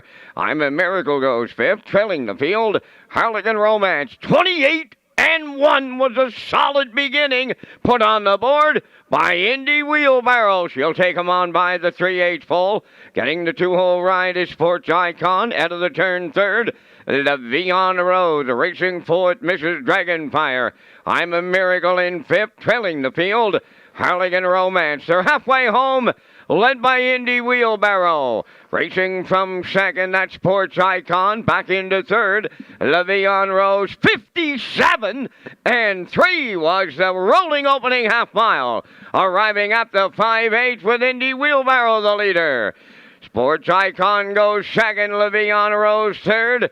Fourth is Mrs. Dragonfire. She's coming to the outside. I'm a Miracle is fifth, and Harlequin Romance sixth. 3/4 up next. Widening the lead with a quarter of a mile to go, Indy Wheelbarrow. That is Sports Icon second. Third, moving up is Mrs. Dragonfire. I'm a Miracle is taken over fourth. 3/4 in 1. 27-3. Indy Wheelbarrow has came to play today. She's homeward bound, the leader. Sports Icon is second. Mrs. Dragonfire closing up on the outside. Deep stretch now. Indy Wheelbarrow needs the line. Here is the line, and Indy Wheelbarrow got there for Brett Cole with Mrs. Dragonfire. Then it's Sports Icon third in 1. 58-3.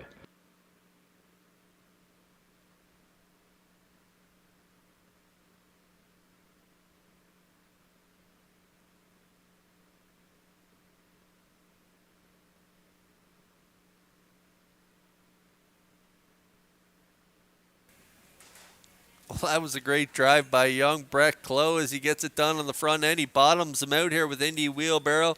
He put up hot fractions, and the field did not have an answer for these hot fractions put up by Indy Wheelbarrow. Quarter 28-1, half 57-3, 127-3. Really honest fractions here on the front, and young Brett Clough gets it done. He hangs on for the victory. 158-3 aboard Indy Wheelbarrow as they go wire to wire. The 4 was trying to reel him in, but no, Mrs. Dragonfire and Dowling, they're going to finish second with Patrick Shepard and Sports Icon. Race well here, picking up the show dough, but Indy Wheelbarrow picks up her second win in her last 3 starts. Great effort on the rail here for Brett Clough.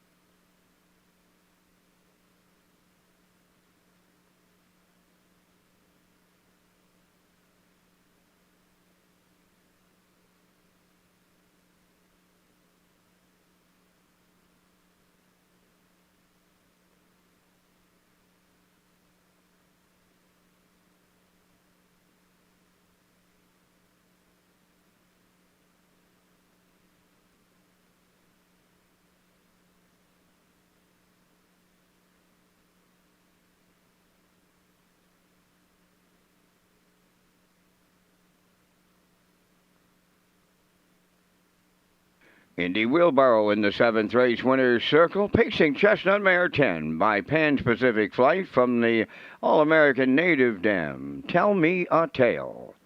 Owned and trained by Luke Burkestratford. Brett Clough put the veteran mare on top at every call today, winning in 158-3. Indy Wheelbarrow wires the 7th.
Here's the official results in the 7th race. Indy Wheelbarrow, the winner. Le'Veon Rose, 6th. Sports Icon, 3rd. Mrs. Dragonfire was 2nd. I'm a Miracle, 4th. Harlequin Romance finished 5th. The fractions of 28-1. 57-3. 127-3. And the mile 158-3. In review, it's 163-245. Indy Wheelbarrow paid $860. The exactor $28.50, triactor $110.60, superfecta $21.10.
Top of the Park and Grandstand is now set up with self-serve betting terminals. Red Shores continues to provide guests with options through our friendly sales team, self-serve terminals, and you can also play the horses on your mobile at the track or from home through hbibet.com.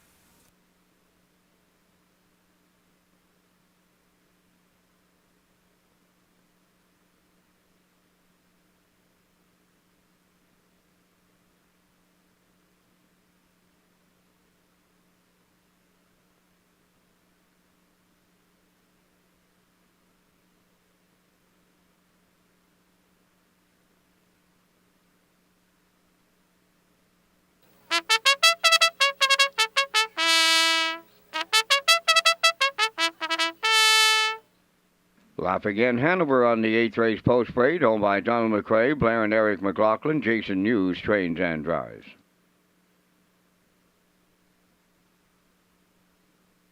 JK Last Chance number 2, owned by Dan McIsaac of Charlottetown, trainer-driver Kenny Arsenault. Blood Money 3, owned by Dr. Mitch Downey of St. John, New Brunswick, trained by Ron Matheson, today out of Murner. Middleton Terror 4, owned by Kingsley Walsh of Albany and Frank Balcom of Amherst, Nova Scotia, trained and driven by David Dowling. Now showing number 5, owned by Leith Waite, Leslie and Spencer Waite, and Jimmy Gorman, trained by Leslie Waite, Mark Campbell today. Woodmere Ideal Art number 6, owned by the Ultimate Stable, Greater Lakeburn, New Brunswick, trained by Chippewa Melanson, Kenny Murphy. Mr. Riley 7, owned by Jimmy Gorman of South Melville and Darlene Compton of South Panat. Corey McPherson trains and drives. 5 minutes wagering time on race number 8. You're watching Race Day live from Charlottetown, Prince Edward Island. Now a message from Northumberland Ferries. Once upon a time, the ferry was the only way to visit Prince Edward Island. Some say it still is.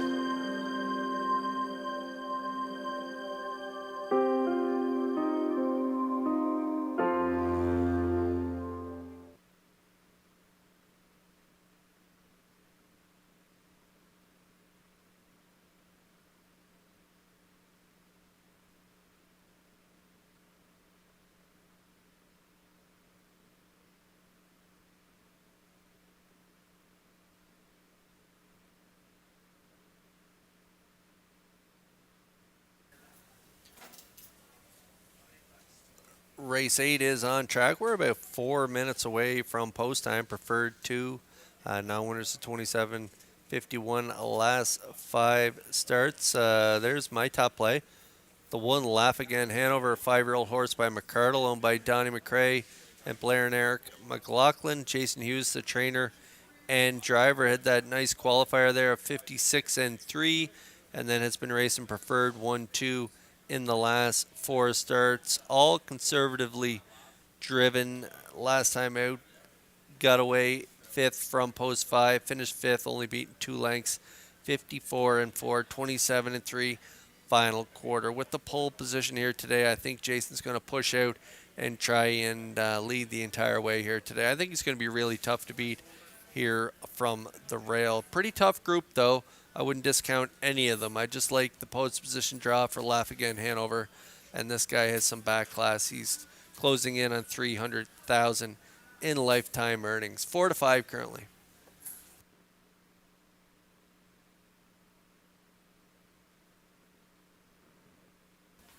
Here's a major contender in here as well. Now showing, driven today by Mark Campbell. Les Waite is the trainer and co-owner, along with Leith and Spencer Waite. James Gorman also shares ownership of this talented 3-year-old son by Captain Treacherous. Reeled off 3 in a row. Last win was 58 for McPherson at the non-winners of 22-51 last 5. Mark Campbell was on board 2 weeks ago from post 6. They were a non-factor, finishing 8th by 11.5. McPherson back on board last week.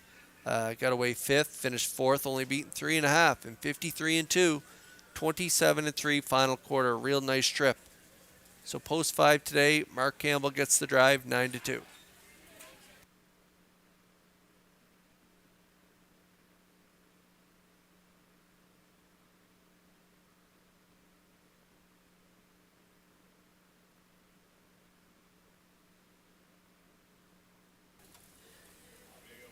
Driver Adam Murner picking up a pretty nice drive here aboard Blood Money, leaving from post 3 for trainer Ronnie Matheson. Dr. Mitch Downey of St. John is the owner, 4-time winner from 23 starts, a mark of 55, taken here in Charlottetown this summer. A nice win for her back, 56-4 off a pocket ride at this identical level. So with Murner on board today, inside draw, he could be a major contender in here as well. Nice price if you don't want to play the chalk on the rail. You're getting 7-2 on Blood Money.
Very nice group of horses here. Going to battle in the 8th as they line up in behind the Metro Home Building Center starting gate. Let's send it back upstairs to track announcer Vance Cameron for the call.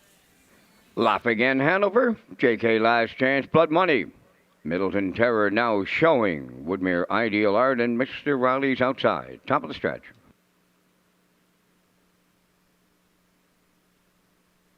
They're approaching a start.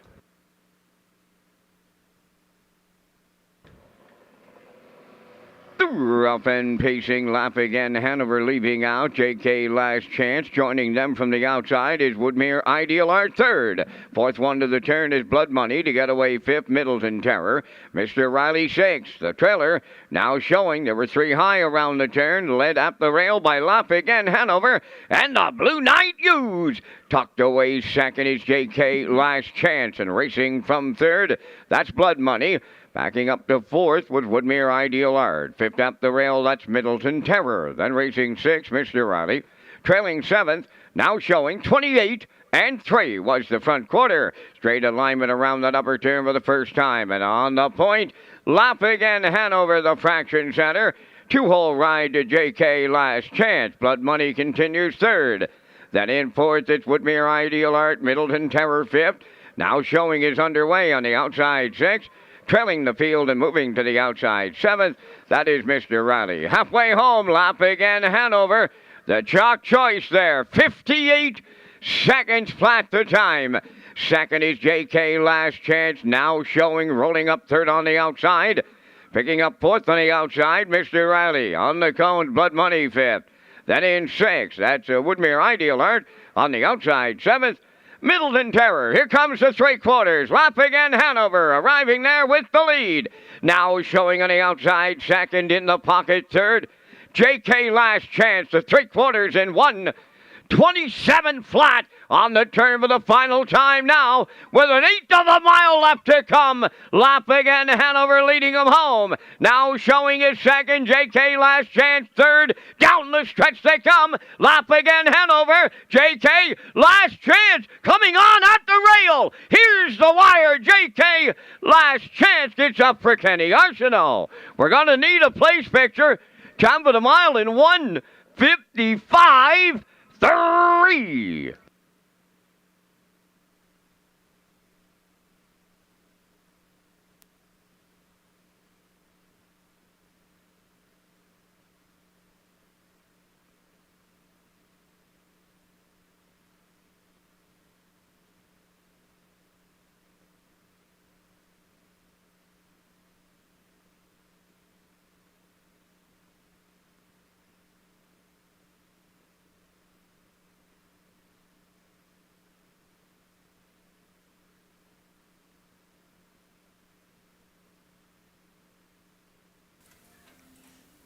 Okay, no excuse there for Laugh Again Hanover. He got the perfect fractions here to get the job done, and he gives it up late to a pocket-sitting ride here from the veteran Kenny Arsenault aboard JK's Last Chance, half 58, 127. I thought Laugh Again Hanover and Hughes would be home and cooled off those fractions, but no, JK's Last Chance gets up the inside and gets the job done here. Nice effort, 155-3. He picks up his fifth win of the season, and closing strong on the outside is Blood Money and Murner. They race well here to get the deuce, and Laugh Again Hanover looks like he's going to get the show dough in here. 155-3 for JK's Last Chance and Arsenault in the eighth. JK Last Chance comes to the eighth race winner's circle by pacing gelding 6 by So Surreal off the Life Sign Dam Lachame. Owned by Dan McIsaac of Charlottetown, bred by Three Brothers Stable of New York. Kenny Arsenault has the training and driving double this afternoon. The mile 155-3. JK Last Chance doubles up Arsenault in the eighth.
Now the official results in race 8, Laugh Again Hanover third, JK Last Chance the winner, Blood Money was second, Middleton Terror seventh.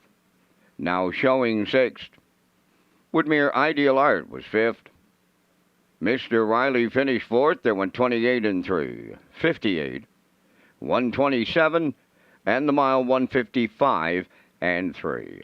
In review, 3-1-2-7-6-5-4. JK Last Chance, $20 to win. The exactor was 85.20. Triactor 141.30. Superfecta 60.35.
Customers at our off-track simulcast theaters have a chance to win $500 cash and other prizes in the Pony Point Pursuit by playing Woodbine and Woodbine Mohawk Park until November 24th. The grand prize is $500. Second place is a $150 fastback credit, and third prize is a $50 wagering voucher. Complete details in our off-track simulcast theater at Red Shores, Charlottetown, and Redshores.ca.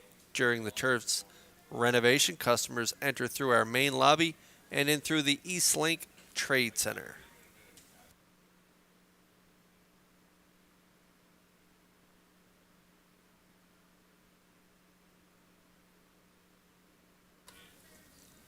All right, there's the picks for the upcoming 9th race. I am on board the 7 Tango Sealster. Wow, has this guy been good since coming over from Churro there 5 starts back. He's 3 wins and 2 seconds, including that trio of wins in his last 3. Nice effort last time out. 54-4, closing quarter 27-3. He is a major threat late in the mile, so I'm putting him on top of my ticket, even though he is post 7. I do like Navalny on the rail from post 1. He's been on the board in his last 2, just missing.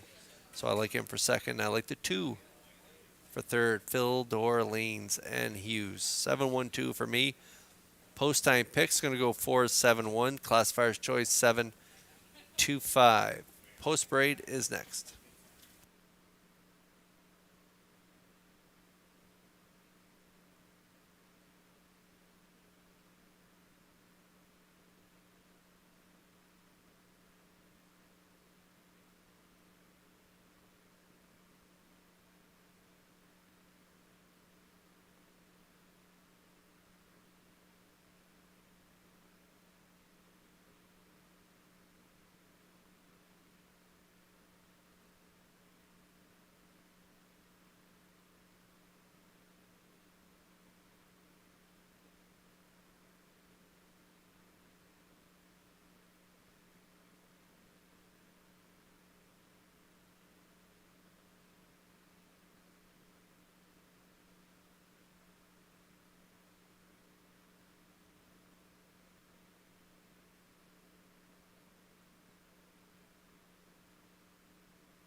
Ninth race on Post Parade, number 1, Navalny.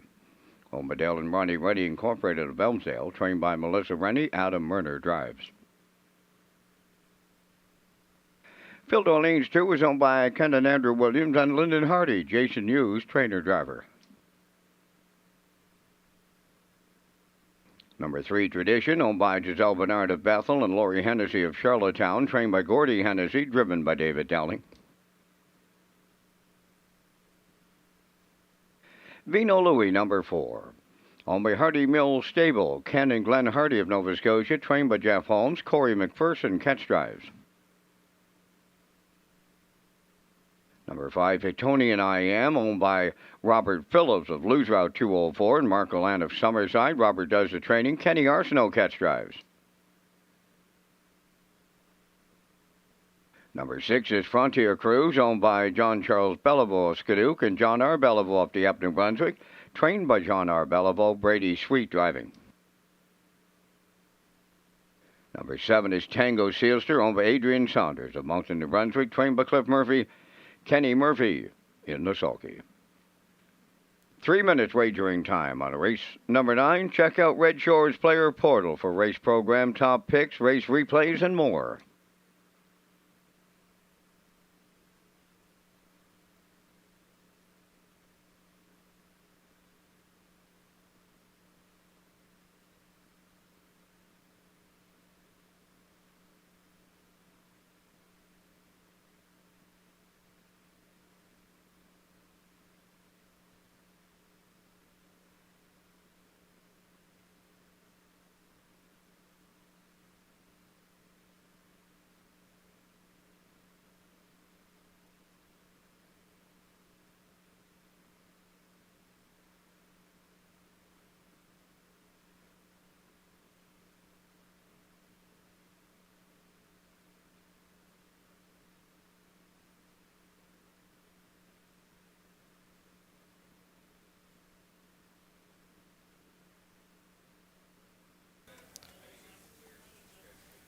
Minutes to post here in race 9. There's a look at the 7 Tango Sealster on the screen right now. 4-year-old gelding by Sunshine Beach, owned by Adrian Saunders of Moncton, New Brunswick. Cliff Murphy, the trainer. Kenny Murphy in the driver's seat.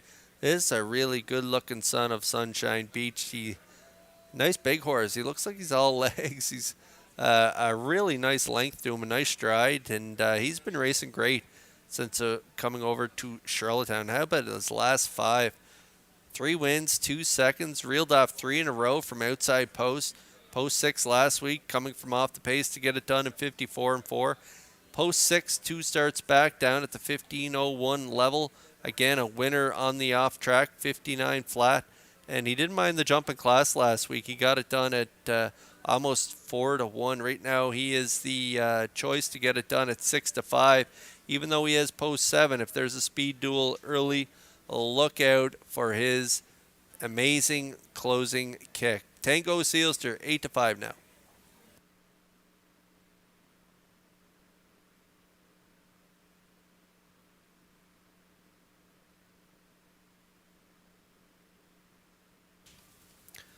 Navalny had post 1 last week at the preferred 2 level. Finished 3rd by 3/4 of a length.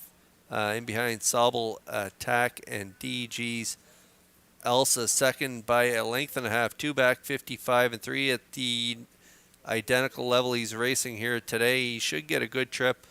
Probably up close to the lead. I wouldn't be surprised if maybe he wants to cut it, but I also wouldn't be surprised if he takes a pocket trip following maybe Vino, Louis, or another horse in here.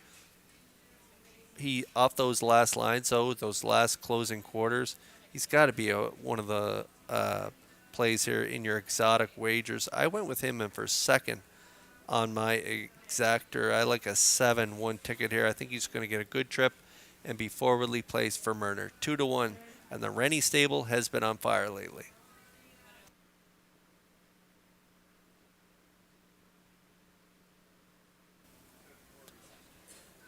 This guy's been racing really well lately, coming off a win there down second and last start on the bottom at the 851 level on the front end, 56-1. He's continued to move up the class ladder, and he's continued to get checks. He was a winner 4 back, 57-2 on an off track at the 1501 level, and then 2 starts back at this identical level in the slop.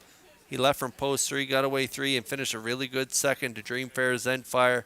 56-1. That was an incredible effort on the off track. Got a nice 5th last week.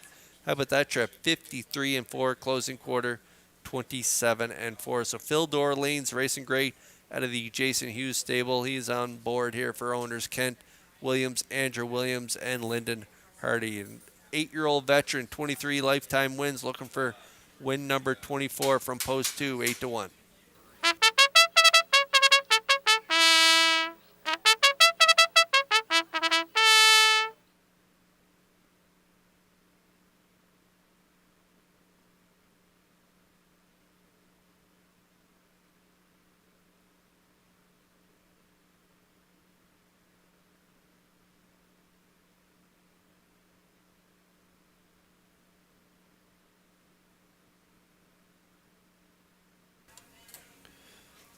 Okay, time is running out to get a ticket here on race number 9. If you follow along with the post-time picks, Peter McPhee, he's been locked in with his value play lately. He likes a value play here with the 4. Vino Louis missing the board on his last 3, but a winner there on the front end and 54-4 for Brady Sweet. 5 starts back. Been racing preferred 1, preferred 2.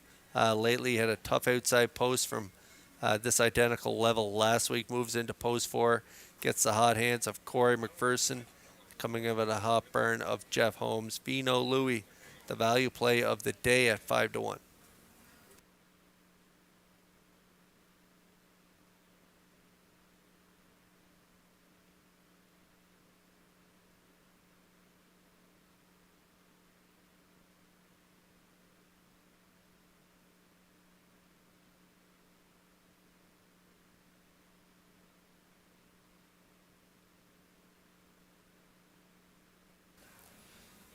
The field for the 9th, lining up in behind the Metro Home Building Center starting gate. Back upstairs, track announcer Vance Cameron. Navalny, Phil Darlene's Tradition. Vino Louis, Pictonian I Am, Frontier Cruise. Tango Sealster's on the outside, top of the stretch.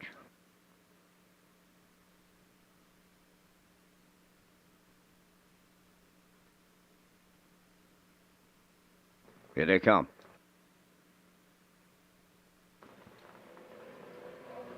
Rough and pacing, Navalny up the rail will lead them out. Phil Darlene's is second, third into the turn Tradition to their outside. Coming up fourth is Vino Louis. Away fifth, Pictonian I Am. Frontier Cruise sixth. Then the trailer, Tango Sealster. To the backstretch they go. Navalny and Murner out in front early. They're going to get early company. Vino Louis drives up to challenge that leader. Third up the rail is Phil Darlene's racing from fourth. That is Tradition. On the cones, fifth, Pictonian I Am. They're by the quarter. And under urging, trying to clear Vino Louis, and he will. Navalny now second, 28 seconds flat. Opened it up. It's a 2-length lead now for Vino Louis. Second, that is Navalny. Phil Darlene's third. Tradition has fourth. Racing from fifth, Pictonian I Am. Up the rail, that is Frontier Cruise. And on the outside, seventh, is Tango Sealster. Halfway home, led by Vino Louis. Right there in the 2-hole, that is Navalny. Back to third is Phil Darlene's. On the outside, fourth, Tradition. The half mile in 56 seconds flat. That's another quarter in 28 seconds. Vino Louis, the serious leader, going to 3/4. Navalny is second. Phil Darlene's third. Fourth up the rail, Frontier Cruise. Between horses, fifth. That's Tradition. Pictonian I Am. 3 high 6. Tango Sealster trailing the field. 3/4 up in 1:25 and 1. Vino Louis still there, and it's getting late. Second, that is Navalny. There goes Phil Darlene's to the outside for the stretch drive. Frontier Cruise fourth. Down the stretch they come. Vino Louis, Phil Darlene's, and the Blue Knight drive right on by, and they'll get it all. Phil Darlene's. Vino Louis held second. Third, Navalny. 1:54.4.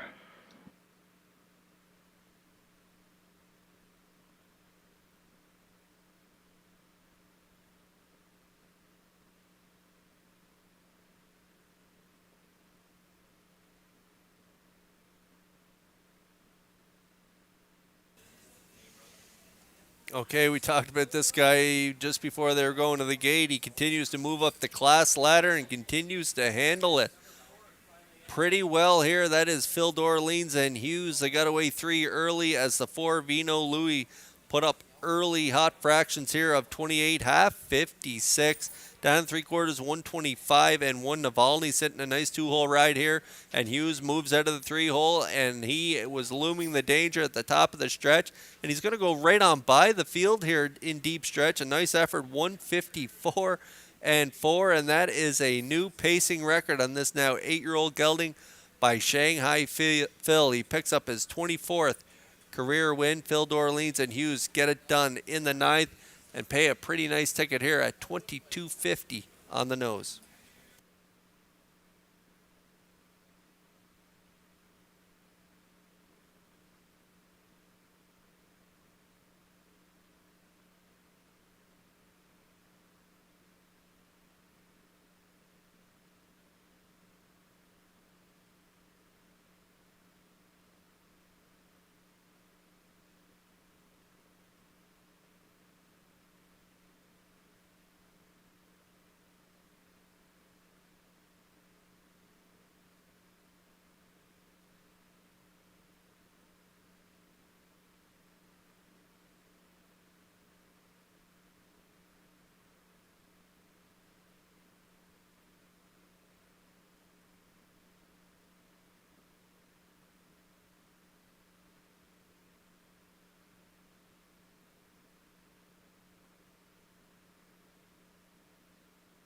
Phil D'Orleans into the ninth race winner's circle, by pacing Gatling 8 by Shanghai Phil. Off the Shit's Purser Dam, a Legend D'Orleans, owned by Kenton Andrew Williams and Lyndon Hardy, bred by Eucharis D'Orleans and Gaston Levesque of Quebec. Jason Hughes, the Blue Knight, has the training and driving double this afternoon. The horse will pace to a new race win record. It's 1:54-4. Phil D'Orleans and the Blue Knight double in the ninth.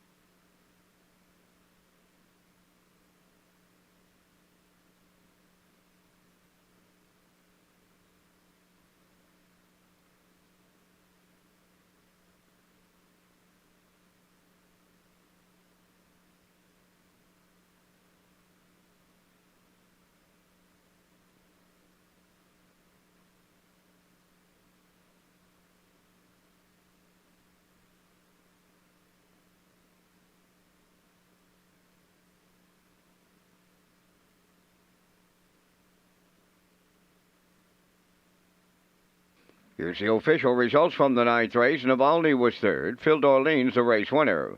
Tradition finished fifth. Vino Louis second. Pictonian I Am seventh. Frontier Cruise was fourth. Tango Sealster finished sixth. Fractions went 28-56. 125-1, and the mile 154-4. In review, 315-2746. Phil D'Orleans paid $22.50 to win. The exactor $174.10. The triactor $191.30. Superfecta $368.60.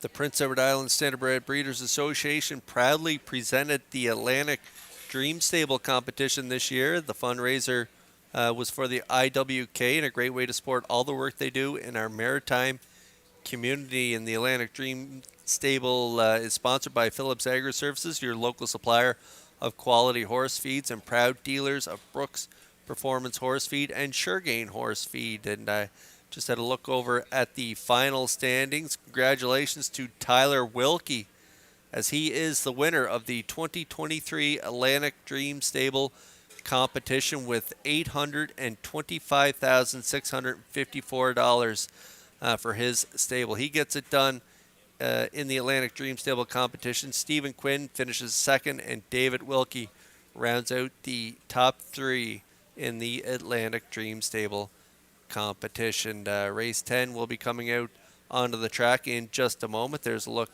at our picks for the upcoming 10th race. I'm aboard with a 3-1-2. Post-time picks, matching strides, and the classifier's choice is 3-1-5. Good luck with your picks here in race 10. We'll pick up the horses after the post break.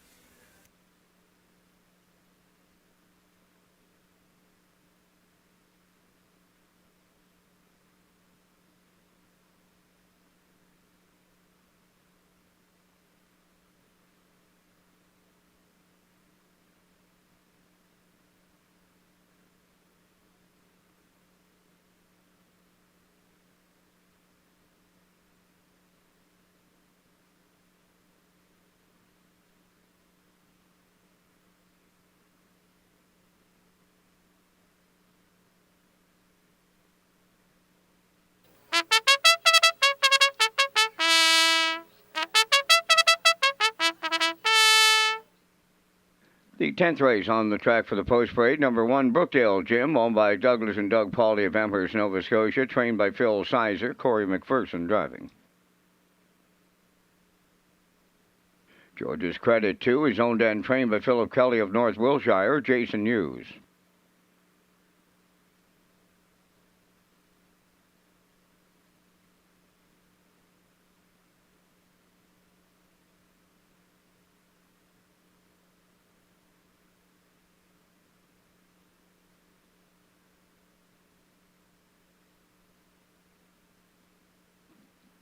Here's the 3, Cowboy Logic, owned by Morris McCabe, Angus Burt, George Burke, and Wayne McPherson, trained by Harold Shepard. Stephen Shepard drives.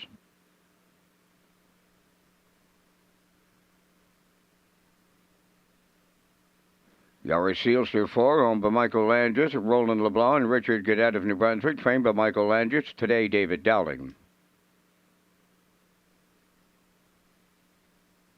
Ashes to Ashes 5, owned by Linda Summers, Tracy Conway, and Linda Livingstone, trained by Ron Matheson. Kenny Murphy drives.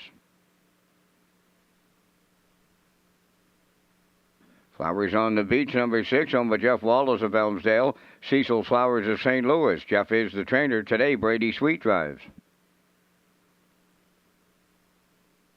The Devil's Cash, number 7, owned by Doug Beckwick of 2nd North River, New Brunswick, trained by Lenny Myers. Mark Campbell. 8 is Wim's Drop Off, owned by Carson Wilkie of Stratford, trained by Kenneth Wilkie. Adam Werner drives. There's 3 minutes wagering time in race number 10. An evening at Red Shores, celebrating the O'Brien Awards, is Friday, February 2nd, with live racing, the return to the Island Kitchen Party, and the sponsorship packages, which includes tickets to the O'Brien Awards on Saturday, February 3rd. 2 great events, 1 great price. Contact Lee Drake for details.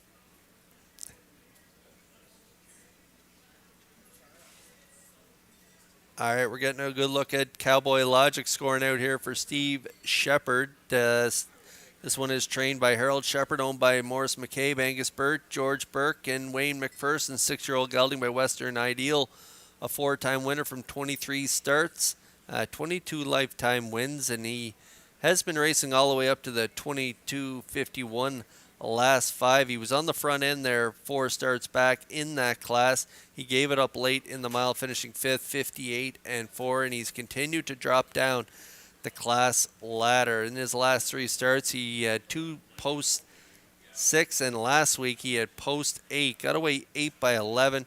Tried to make a big 3-wide blast late in the mile, but flattened out, finishing 6th in 58. It was a soft opening half of 59.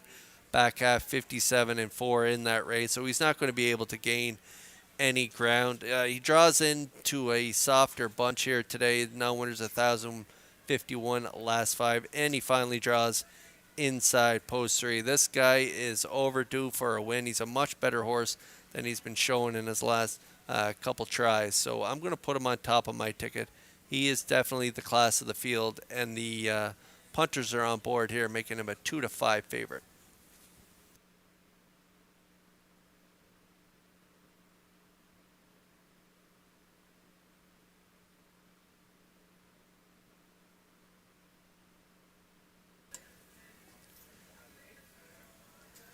Brookdale Jim has a real good starting spot in here. He left from the rail last week, got a nice 2-hole ride and finished second to Silver Spirit, who raced earlier today.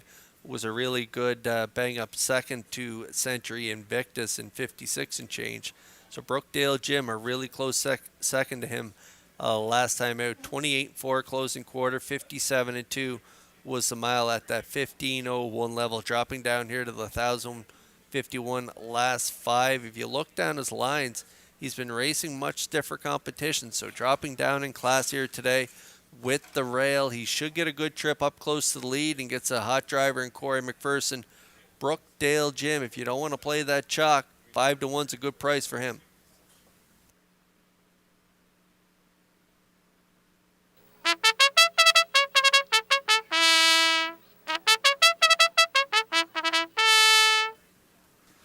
Driver Jason Hughes heating up here. A couple wins on the card. George's Credit. He's driving here from Post 2, owned by Philip Kelly of North Wilshire. He's also the trainer. And this is another one that's had a couple of tough post draws here. Post 7 the last 2 weeks. Rallied to be third, 2 back in 201 and 2 for Jason Hughes on an off track. Winners of 3, not more than 5 races life. And then raced in against the age horses last week at this level. Head post 7, Brody McPhee in the seat. They rallied to be 5th off a half at 57 at 3. They were race timed in 57 flat, 29-1 closing quarter. He does have pretty good gate speed. He can hold position when he draws inside. And today with post 2, I have to think he's going to be sitting up probably in the top 3 or 4, and he's got that great closing kick. So look for him for your exotic wagers here. I could put him in for 3rd on my ticket. He's 15-1, long odds right now for the 2. George's Credit. I went 3-1-2 in here. Good luck with your picks.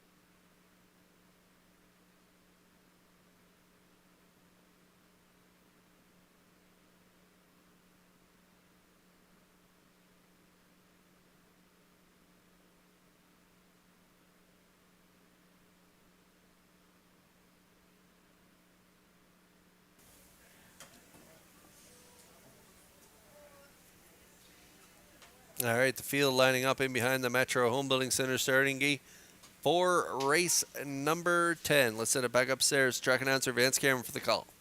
Brookdale Jim, George's Credit, Cowboy Logic. Yaris Sealster, Ashes to Ashes. Flowers on the Beach, the Devil's Cash. Whims Drop Off on the outside. Top of the stretch.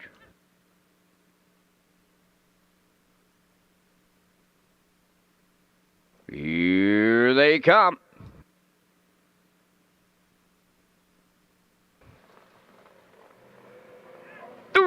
Up and pacing, Brookdale Jim along the rail, leaving out. George's Credit. Going with them is Cowboy Logic 3rd. From the outside, Flowers on the Beach will get away 4th. Then in 5th along the rail here in the early going is Yaris Sealster. 6 is Ashes to Ashes. The Devil's Cash is 7th. Then the trailer, Whims Drop Off. Brookdale Jim leads it, and they're 3 wide coming after them. Showtime on a Sunday afternoon at Charlottetown. Wow! To it and add it and to it, and Flowers on the Beach takes over the lead for Brady Sweet. 29 seconds flat, opened it up. Cowboy Logic is 2nd, Brookdale Jim 3rd, George's Credit 4th. Then in 5th is Yaris Sealster. Ashes to Ashes 6th, the Devil's Cash 7th, trailing 8th. Whims Drop Off. They're in straight alignment now, approaching the opening half mile. And the serious leader, Flowers on the Beach by 3. Cowboy Logic is 2nd, Brookdale Jim 3rd. There goes Yaris Sealster moving up 4th on the outside. George's Credit at the rail 5th with Ashes to Ashes 6th. 7th, the Devil's Cash. 8th is Whims Drop Off. 57 and 2 for half a mile. 28 and 2 in the second quarter. On the lead going to 3/4. That's Flowers on the Beach by 4. 2nd is Cowboy Logic. Largest Sealster is a 3rd. Out there 3 wide. The Devil's Cash is marching up now. 3/4 in 1. 27 and 1. They round the turn for the final time. Approaching the 7-8 by a half a dozen. Flowers on the Beach, and he brought his A game from the west today. Flowers on the Beach will romp here in the 10th for Brady Sweet. The Devil's Cash drives up 2nd. Brookdale Jim up the inside is 3rd. But the story of the 10th, Flowers on the Beach, 1:55.3.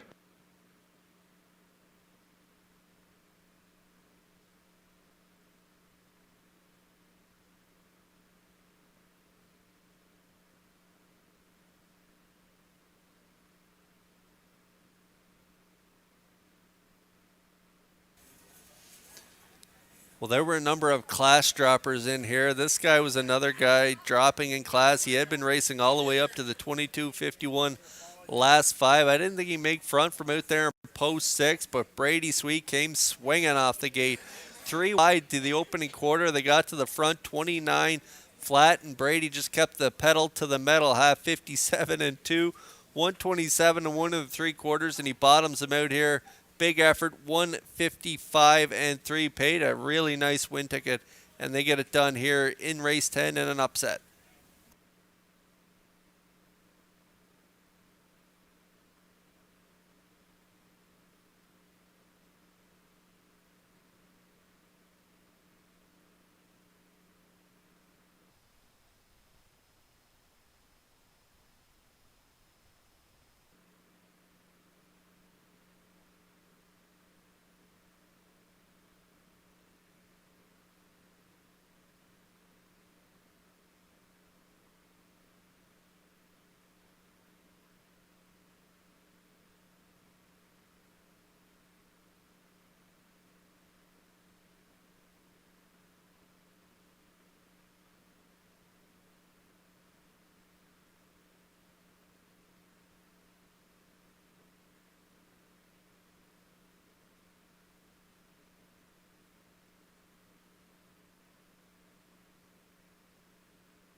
Flowers on the Beach has arrived at the 10th race winner's circle, pacing Brown Gelding's 7-year son of Veradero Hanover. From the full scholarship dam, Caitlin Rose, owned by Jeff Wallace of Elmsdale, and Cecil Flowers of St. Louis, bred by Ralph Sweet of O'Leary. Trained by Jeff Wallace, Brady Sweet is in the driver's seat for the winning drive. The mile, 155 and 3. Flowers on the Beach in the 10th.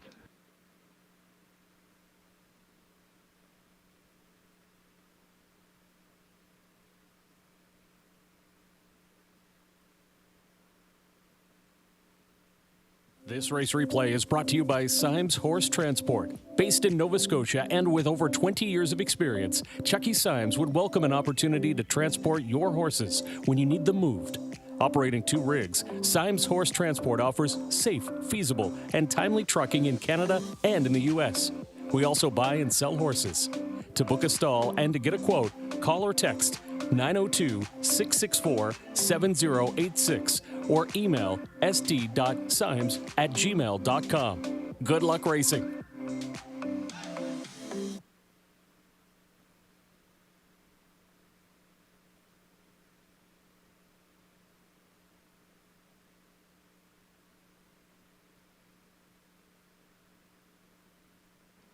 Here's the official results now in race number 10. Brookdale Jim 3rd, George's Credit 5th, Cowboy Logic was 8th, Yaris Sealster 6th, Ashes to Ashes 4th, Flowers on the Beach the race winner, The Devil's Cash was 2nd, Wim's Drop Off finished 7th, Fractions 29, 57 and 2, 127 and 1, and the mile 155 and 3.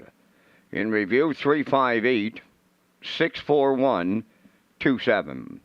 Flowers on the Beach paid $27.70 to win. The exactor $223.75. Triactor honored the ticket 6-7 all at $628.15. Superfecta carryover.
Race Day is an official Red Shores broadcast network, and our broadcast features exciting action and camera angles in HD, commentary and interviews, and special segments and more. Find everything you need to play the horses at our new player portal at Redshores.ca. Race Day sponsorship packages now available for 2024. Contact Lee Drake, manager of racing and broadcast here at Red Shores. There's a look at the picks for the upcoming 11th. Our feature, 5-2-1 for me. Post time picks, 5-1-6. Classifier's choice, 5-6-2. Horses are on the track in a moment.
The preferred pacers for the afternoon's featured 11th race on parade. Number 1, Mantario, owned by Danny Bird of Vernon Bridge, trained by Jennifer Doyle. Jason Hughes driving.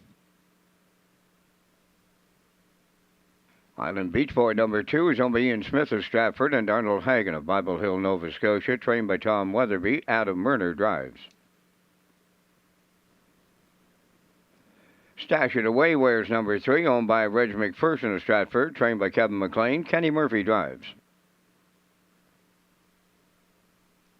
4, Fernhill General, owned by Peter Smith of Stratford, Gerald Morsey of Charlottetown, trained by Tom Weatherby. Today, Kenny Arsenault. 5, Time to Dance, owned by Brady Doyle, Brent Campbell, Kent McDonald, and Ryan McLeod, trained by Brent Campbell, driven by Mark Campbell. Number 6, Roll with Hottie Toddy, is owned and trained by Trevor Hicken of Montague, Miles Heffernan driving. There's 4 minutes wagering time on race number 11, and once again, Kurt, you and I are coming up with our selections in the Sunday afternoon featured, preferred, and again, we thank Results Marketing and Advertising for their presentation of the Vance Cam. And in the 11th, I'm going to last week's winner. That's the 5, Time to Dance, as Campbell got him parked over to the quarter, 27-2, but then never looked back after he cleared the lead to finish up in 28 flat and pacing him out in 154-2. I like the 6, Roll with Hottie Toddy. He got the preferred pacers at Summerside his last time around. I'll use him for a second. I like number 3, Stash It Away for third, and to play the Super, I'm using the 4, Fernhill General. I'm going 5, 6, 3, 4 here in the preferred. Kurt, your choices. I like the 5 as well, but I'm a little nervous now, Vance. All these long shot winners.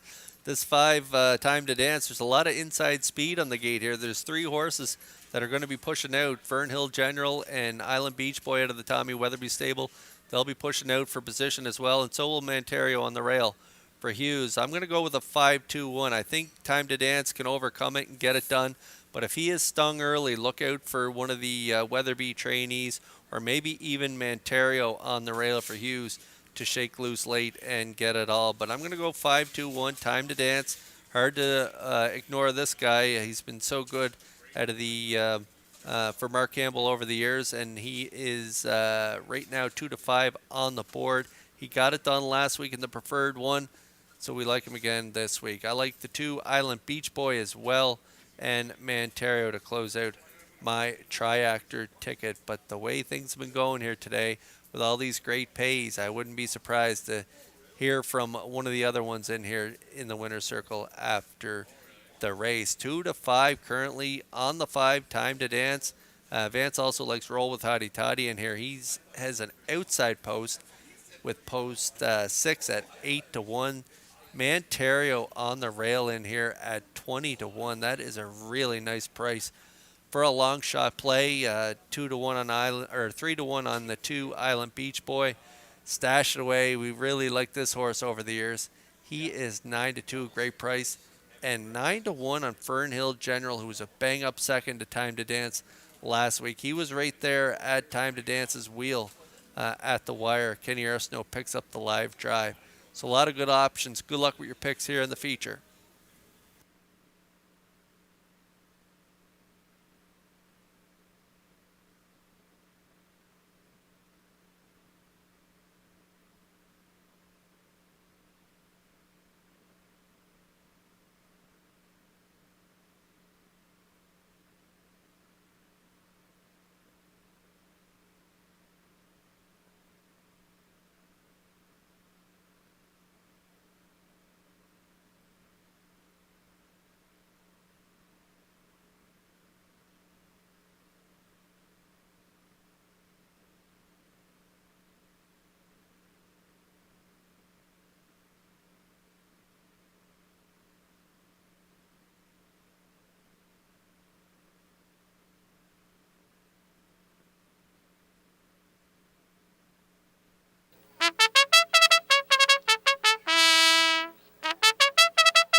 Great odds on this field here. If you don't want to play the chalk at Time to Dance, a lot of good options. That he's now 1-4.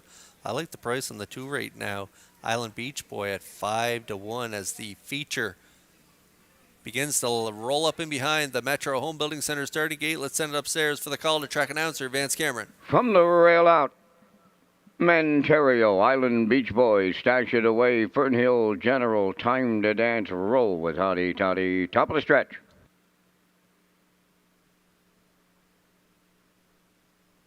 It's the Sunday afternoon. Preferred pace, it's the featured, and it's post time.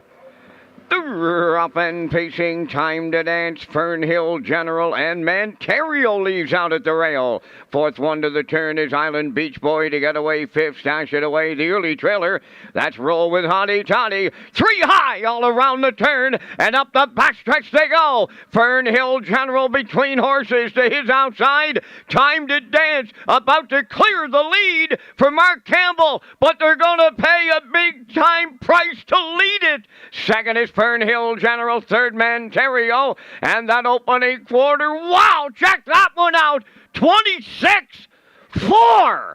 Boom! Just like that, on the front end, it's Time to Dance. Trying to pick up a breather now. Second is Fernhill General. Manterio third. Then in fourth, that's Island Beach Boy. Racing from fifth. Along the inside, Stash It Away. Trailing the field, Roll with Hottie Toddy. Halfway home in the preferred. Time to Dance, the midway point leader, 57 and 1. That was just 30 and 2 in the second quarter. After they fired up in the opener, they're at the 5H. Time to Dance, the leader. Manterio now, the long shot on the outside second. Fernhill General on the cones third. Fourth on the outside, Island Beach Boy on the rail fifth. That is Stash It Away, trailing six. Roll with Hottie Toddy. 3/4 in the books. Time to Dance there in 1:26 and 2. Going to the outside, Fernhill General up the rail. Stash It Away third. Manterio fourth. Homeward bound. Time to Dance. Fernhill General to his outside. Stash It Away along the rail. To the wire they come. Time to Dance hangs on for Campbell. Fernhill General made it interesting late. Stash It Away right with them third. 1:54.3.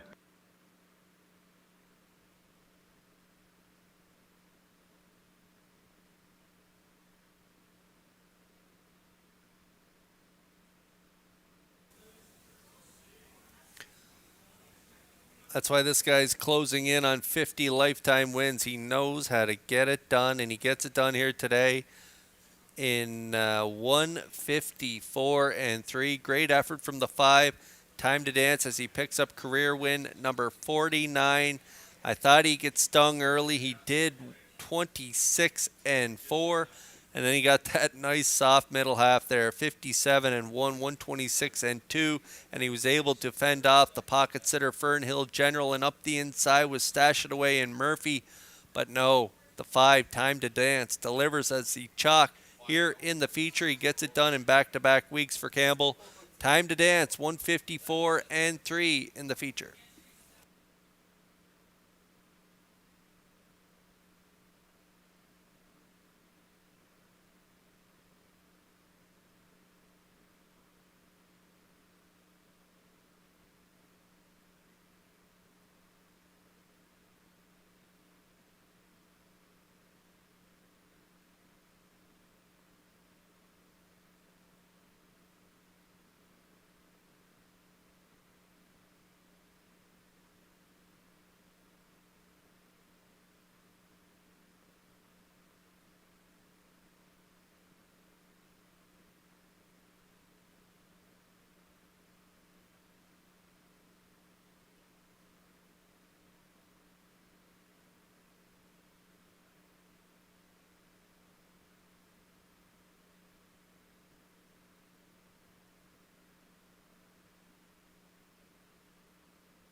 Here comes Time to Dance to the 11th race winner's circle. Vacating gelding 7 years. The son of a rock and roll dance is off the Better's Delight Dam. Mystic Old Gypsy, owned by Brady Doyle, Brent Campbell, Kent McDonald, and Ryan McLeod. Bred by Diamond Creek Farm in Pennsylvania. Trained by Brent Campbell. Mark Campbell's third winner today with a triple. The mile 1:54 and 3. Time to Dance will triple up Campbell, and the horse gets his 49th lifetime victory.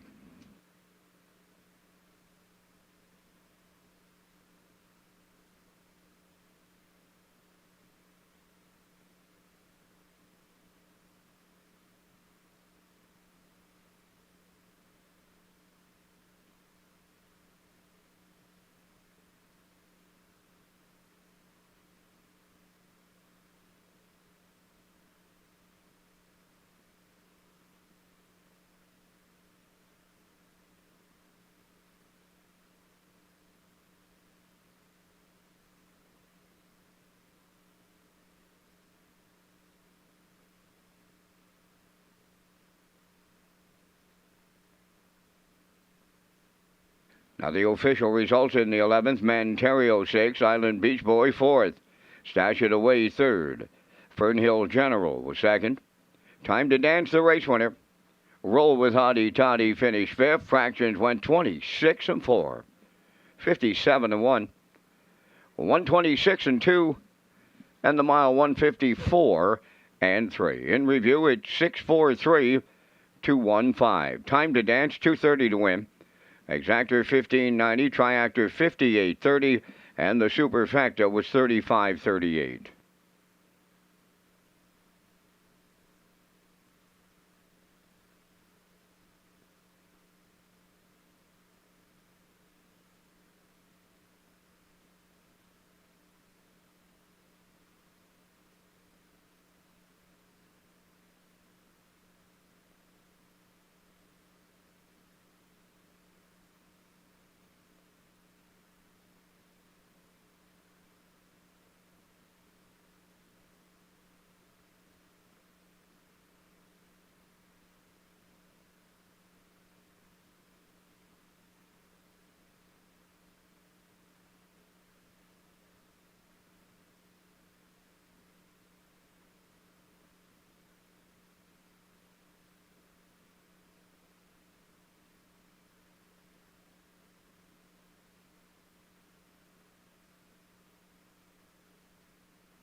Twelfth race enters the track for the post parade. Number 1 is 3 Trick Gainer, owned by Saul Lanigan of Cambridge and Jared Perot of Stratford. Saul is the trainer. Kenny Arsenault driving. Soccer Hanover 2, owned by Leithwaite, Leslie and Spencer Waite, trained by Leithwaite. Today, Kenny Murphy. 3 Chickaboom, owned by Harold Duguay of Pabos, Quebec, trained by Brent Campbell. Mark Campbell driving. Impeccable Shadow 4, owned by Dale and Ronnie Rennie Incorporated, and Melissa Rennie. Melissa is the trainer, driven by Adam Murner. With me is Sheldon, number 5, owned by Donald McCrae of Vernon Bridge. Jason Hughes trains and drives. Burnout Hanover wears number 6, owned by the Orwell Bay Stable of Orwell, trained by Jeff Holmes. Brady Sweet driving. 7 Acrobat Hanover, owned by Danny Bird of Vernon Bridge, trained by Jennifer Doyle. David Dowling. Number 8 is Screen Test, owned by Kick and Horse Stable of York and William Andrew of Calgary, Alberta. The trainer-driver is Corey McPherson. 4 minutes wagering time on race number 12. We're back with live racing Saturday and Sunday here at Red Shores, Charlottetown. Post time for both days set for 12:30. Kurt returns with his Super High Five ticket to close out a Sunday afternoon.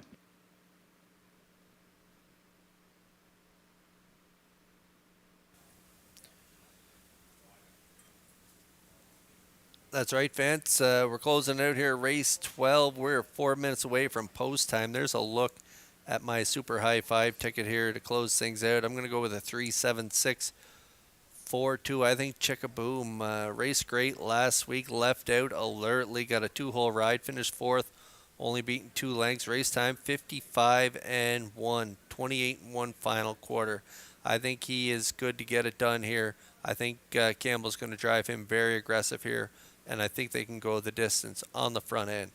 I do like the 7 Acrobat Hanover, been racing great for Jen Doyle, coming off that strong second last week on a first over challenge. Race time to 55 flat, 28-2 final quarter. This guy comes to play every week, and I think they'll come to play again here today. Right now, 2-1 on him. 6, I like Burnout Hanover. Brady Sweet having a great afternoon. He could hit the ticket here with Burnout Hanover. This guy's on the board percentage. If you look down his last 6 starts, he's hit the board in each of those tries. So I like him for 3rd. Impeccable Shadow right now the slight choice at 9-5 after a win last week in 56-2 on the front end at the 17:01 level. He jumps up 1 level here today, so I'm going to put him in for 4th, and I'm going to close it out with Soccer Hanover and Kenny Murphy, the veteran, 9 years old, by Dragon again, coming off a strong 4th last week for trainer Leithwaite. So I like 3-7-6-4-2. Good luck with your picks here in the finale.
As Vance mentioned, we are back racing next weekend here with afternoon cards.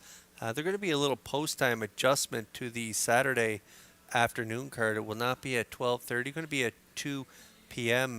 Because it's Remembrance Day. So post-time next Saturday afternoon will be at 2 p.m. Sunday afternoon card will be at 12:30.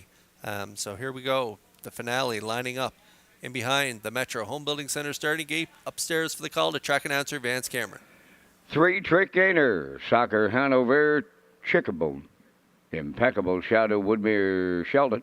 Burnout Hanover, Acrobat Hanover, Screen Test, Grandstand Side, top of the stretch.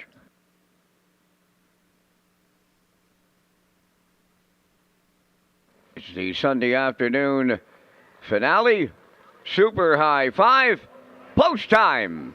They're up and pacing, and a host of levers. Soccer Hanover, Chickaboom to their outside, Woodmere Sheldon, and way wide.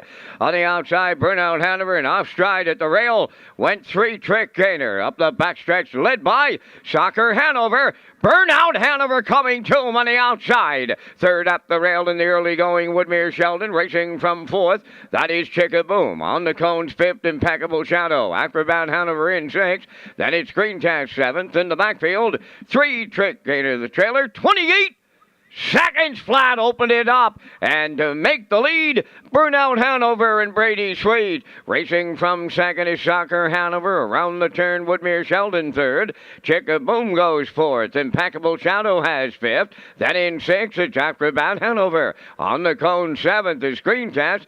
And in the backfield, the trailer, 3-trick gainer. They're halfway home in the nightcap, led by Burnout Hanover. Soccer Hanover getting the 2-hole ride. First up comes Chickaboom third. 57-4 was the half. Riding the rail in fourth as they move round the turn is Woodmere Sheldon. On the outside, Impeccable Shadow. He's second over fifth. At the rail in sixth is Green Test. Then seventh, Acrobat Hanover. 3-trick gainer the trailer. 3/4 up next. Burnout Hanover along the rail, the leader just by 3 parts of a length.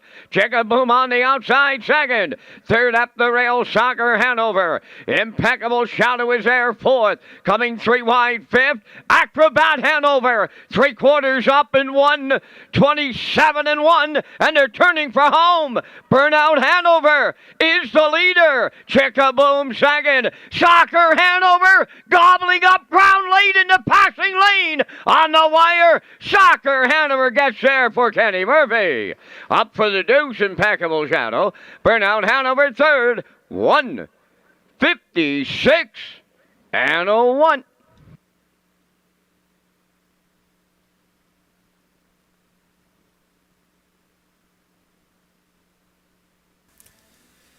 Well, great pays all afternoon, and the great pays continue here in the finale. Pocket ride here for the 2, Soccer Hanover. He gets it done at $18.80 for the win ticket. Soccer Hanover gets it done over Impeccable Shadow, who squeezed up the inside here. You're going to see Adam Murner with that blue overcheck, blue bridle. He's going to squeeze up through here and get the deuce. The 6, Burnout Hanover and Brady Sweet, who cut the early fractions, like down to the half, 57-4, 127-1, before being overtaken by the 2 and 4 late in the stretch. Soccer Hanover gets it done in 56-1. Impeccable Shadow squeezes through for the place. Burnout Hanover looks like they get the show dough, and on the outside, Screen Test and McPherson will finish fourth, I believe, maybe in the photo. So it's a 2-4-6 for sure in the try.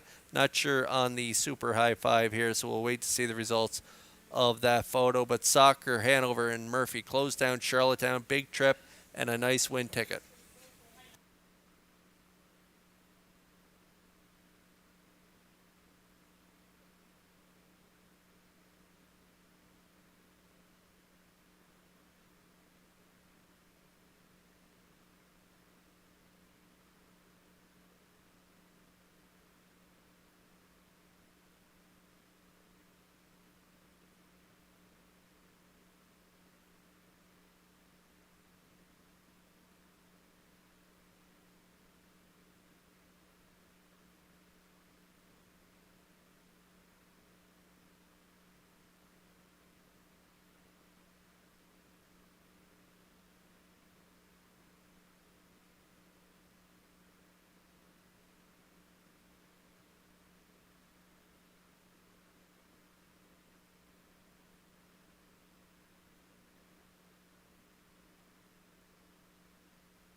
Here comes Soccer Hanover to the 12th race winner's circle. By pacing Gelding, he's 9, but Dragon again.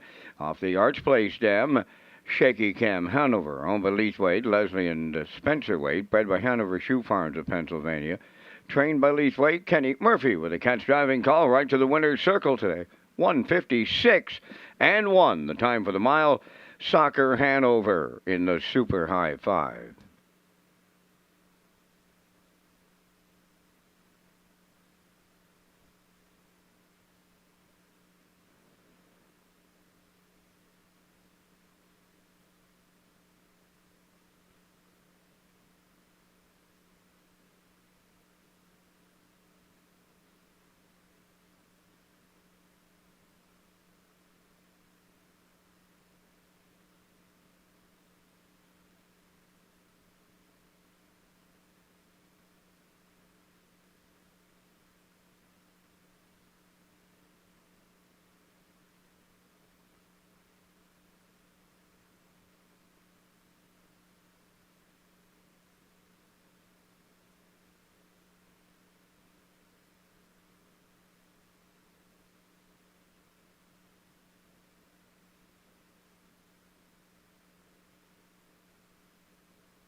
Here's the official results now in the 12th race. Three Trick Gainer was 8. Soccer Hanover, the race winner. Chickaboom was 6th. Impeccable Shadow, 2nd. Woodmere Sheldon, 7th. Burnout Hanover, 3rd. Acrobat Hanover, 5th. Screen Test was 4th. Fractions went 28. 57 and 4. 127 and 1. And the mile 156 and 1. In review, it's 816, 273, 5-4. Soccer Hanover paid $18.80 to win. The exactor $109.10. The triactor was $419.70. There will be a super high 5 carryover, and the late daily double paid $88.30. And that will complete our live presentation on this day here at the driving park. Reminder, next Saturday afternoon we have a 2 o'clock first race post time. The afternoon's par-mutual handle went $74,547. Ladies and gentlemen, from up top of the Charlottetown Driving Park, thanking you for joining us. This is Vance Cameron, bidding you a safe journey home.